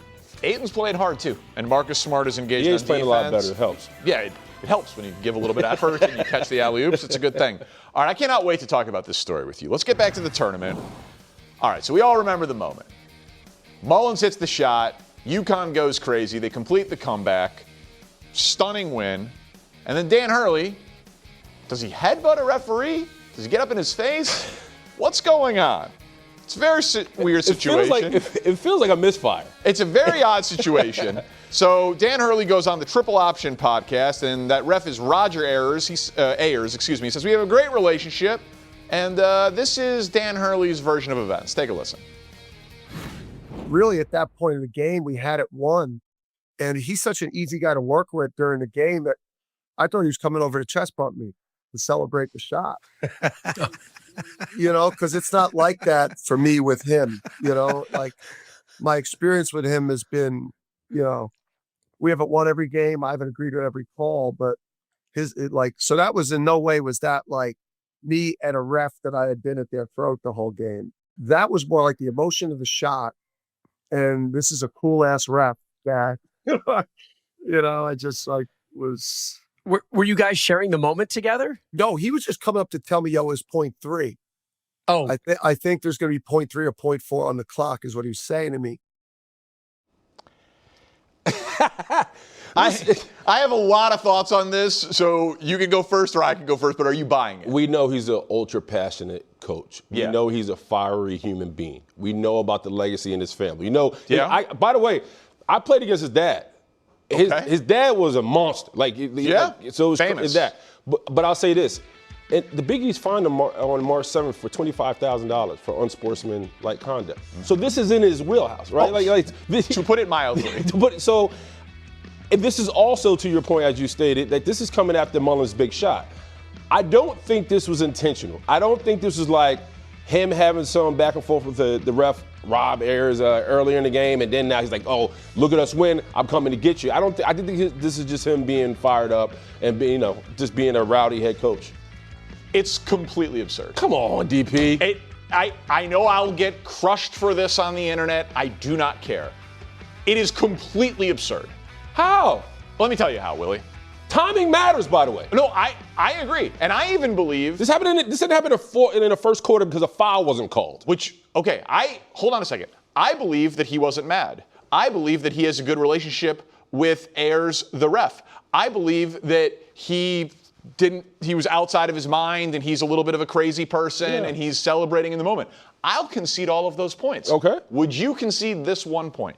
Come on. There was at least a 1% chance. Come on out, DP. At least 1%. Come on out. 1% that he could have gotten a technical foul for that. 1%. Could he have? Yeah, that's all I'm asking. He could have.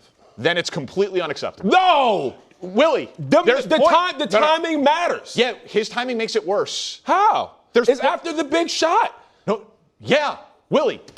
If the guy hits a shot to complete the largest comeback or second largest comeback in Elite Eight history, you are up now by 1. Correct. The penalty for a technical foul is a free throw in the ball. Imagine the 1% comes in. The technical foul happens.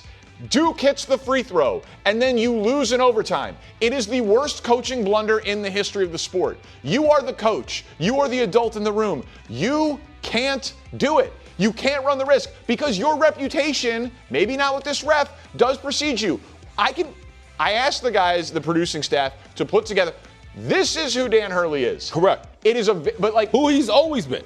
I know. So refs know that going into games. And he led every coach coming into this year. No coach in college basketball had more technical fouls than Dan Hurley. Not Tom Izzo, who's 20 years older than him. That's correct. Not Bill Self, who's a decade older than him. Not Kelvin Sampson. Not any coach who's been doing it way longer than him. He is a maniac with refs. And I know before the Sweet 16, he was like, oh, this is just about people thinking that society's going soft. I don't care if you coach your players hard. I don't care if you yell at your players. I don't care if you yell at your players. I got it. You're making it about you. In what way?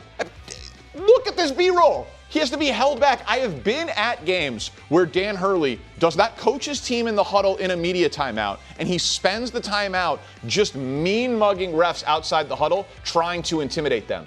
It is a showman. It is a look-at-me thing. And the fact that there was even a 1% chance that Dan Hurley was going to get a technical foul after Braylon Mullins' shot, all this should have just been about Braylon Mullins' shot and Alex Caravan's pass. It should not have been. If you're trying to sell Dan Hurley headbutt that referee? It's crazy. If you're and I trying can't to believe everybody sell that's America defending that Dan Hurley stole the spotlight from Mullins on one of the biggest shots in franchise histories, you're bugging. Like, first of all, why did this happen? This happened because he's a passionate man, and the ref Control yourself. Control yourself. What? Look at the rest of the building. People are naked in the stands. Who's controlling themselves? Everybody else is celebrating with people who are celebrating. He's celebrating with his staff. Willie, he literally is forehead to forehead with the referee. You know who Every other person is celebrating. It's Rob Ayers. Oh my God. You can't get too close. You get when it's pandemonium like that, you would have to think a head coach that, by the way, was losing by 19 in this game was a little beside himself. I feel like I'm taking crazy pills. Everybody agrees with you, apparently. It's like, oh, it was just a complete nothing burger of a story. Okay. Well, he said himself. He went in for a chest bump and didn't land, so he went with the forehead. Oh, I'm sorry. Classic wrestling move. Oh, I'm sorry. Is that a thing that happens? Chest bumping referees? I do it all the time with my 6-year-old. Yeah, it happens. And it's sometimes not, I headbutt not him. a thing that happens. You don't chest bump referees. Head coaches and referees don't chest bump. I was coached by the great Rex Ryan. I've seen him do worse. And keep his job. That's and not be fine. It's part of sports there, DP. Listen, he might be the best coach in the sport, and his antics with referees are completely out of line and absurd. I can have both thoughts in my head at the same time. He's an amazing coach, and he's even better in March. The fact that it was even possible that you could have gotten a technical foul and cost your team that game after that shot is totally indefensible. And I'm floored and disappointed in everybody who defends Dan I don't Hurley think we for it. celebrate the ref for having a little self-control there. Fine. It should be in that spot. Celebrate the ref. He needs more Time now for some He Said, We Said, listening to some of the best sound from the league meetings. We give you our analysis. There was a lot to choose from, but we begin with Jets head coach Aaron Glenn, and he was asked a very simple question. Why Geno Smith? It's something about a quarterback, and I'm going to say a quarterback with a chip on his shoulder. I just feel like he's the guy that's going to lead us to the promised land. He's the guy that's going to touch the ball more than anybody else on offense. And listen, I know he had his struggles, and I think a lot of quarterbacks, they have their struggles.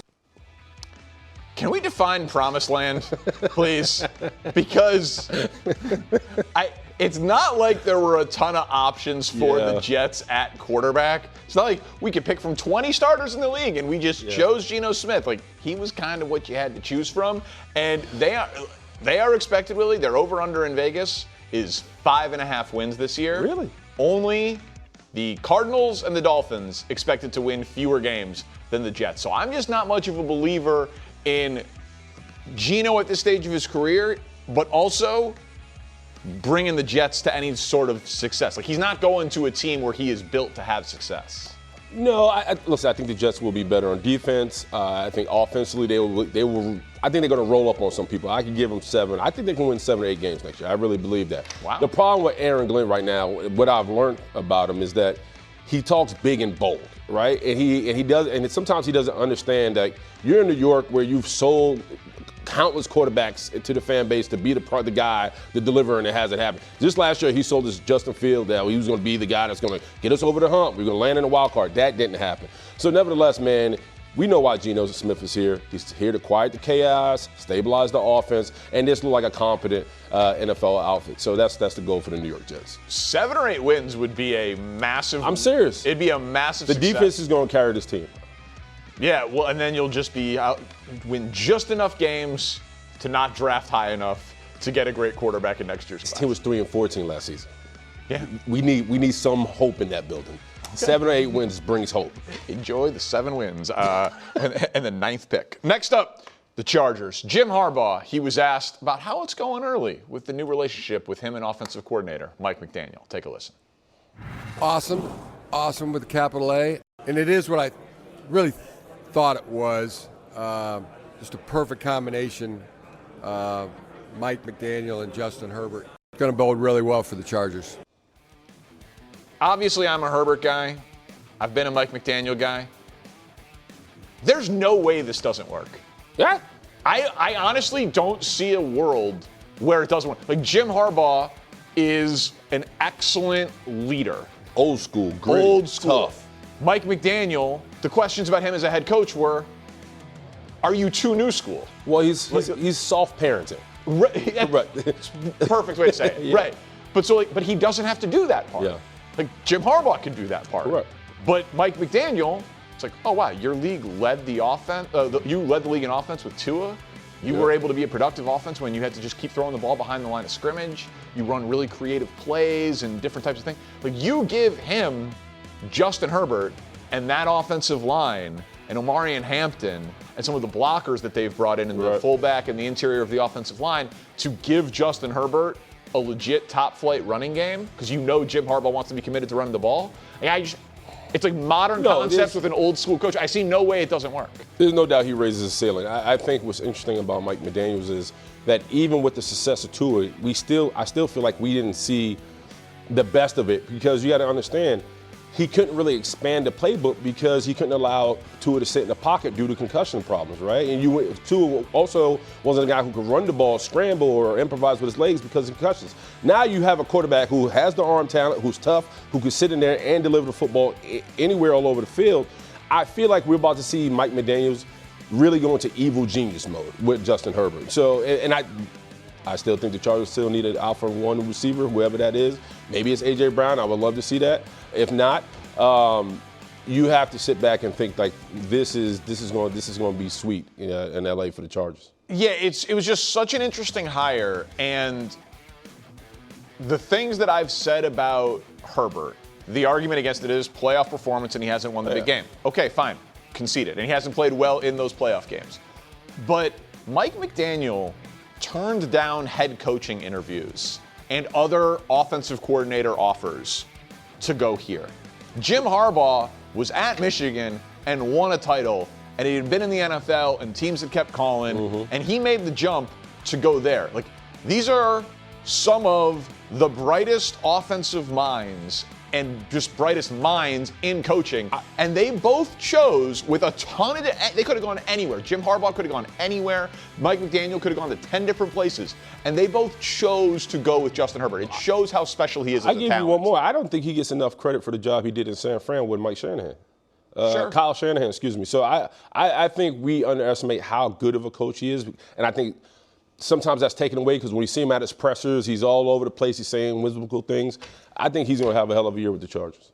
I like when he says the whimsical things. And I got to be honest, I kind of like the soft parenting. I'm kind of soft. I'm a little old school. Yeah, you're very old school.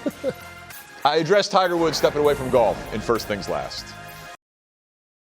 Time now for First Things Last. Tiger Woods changed my life, and I don't say that lightly. I don't pick up a golf club, I don't fall in love with the game, and I don't dream about one day sharing the sport with my 2 young sons without Tiger Woods. He didn't just dominate golf. He made it matter.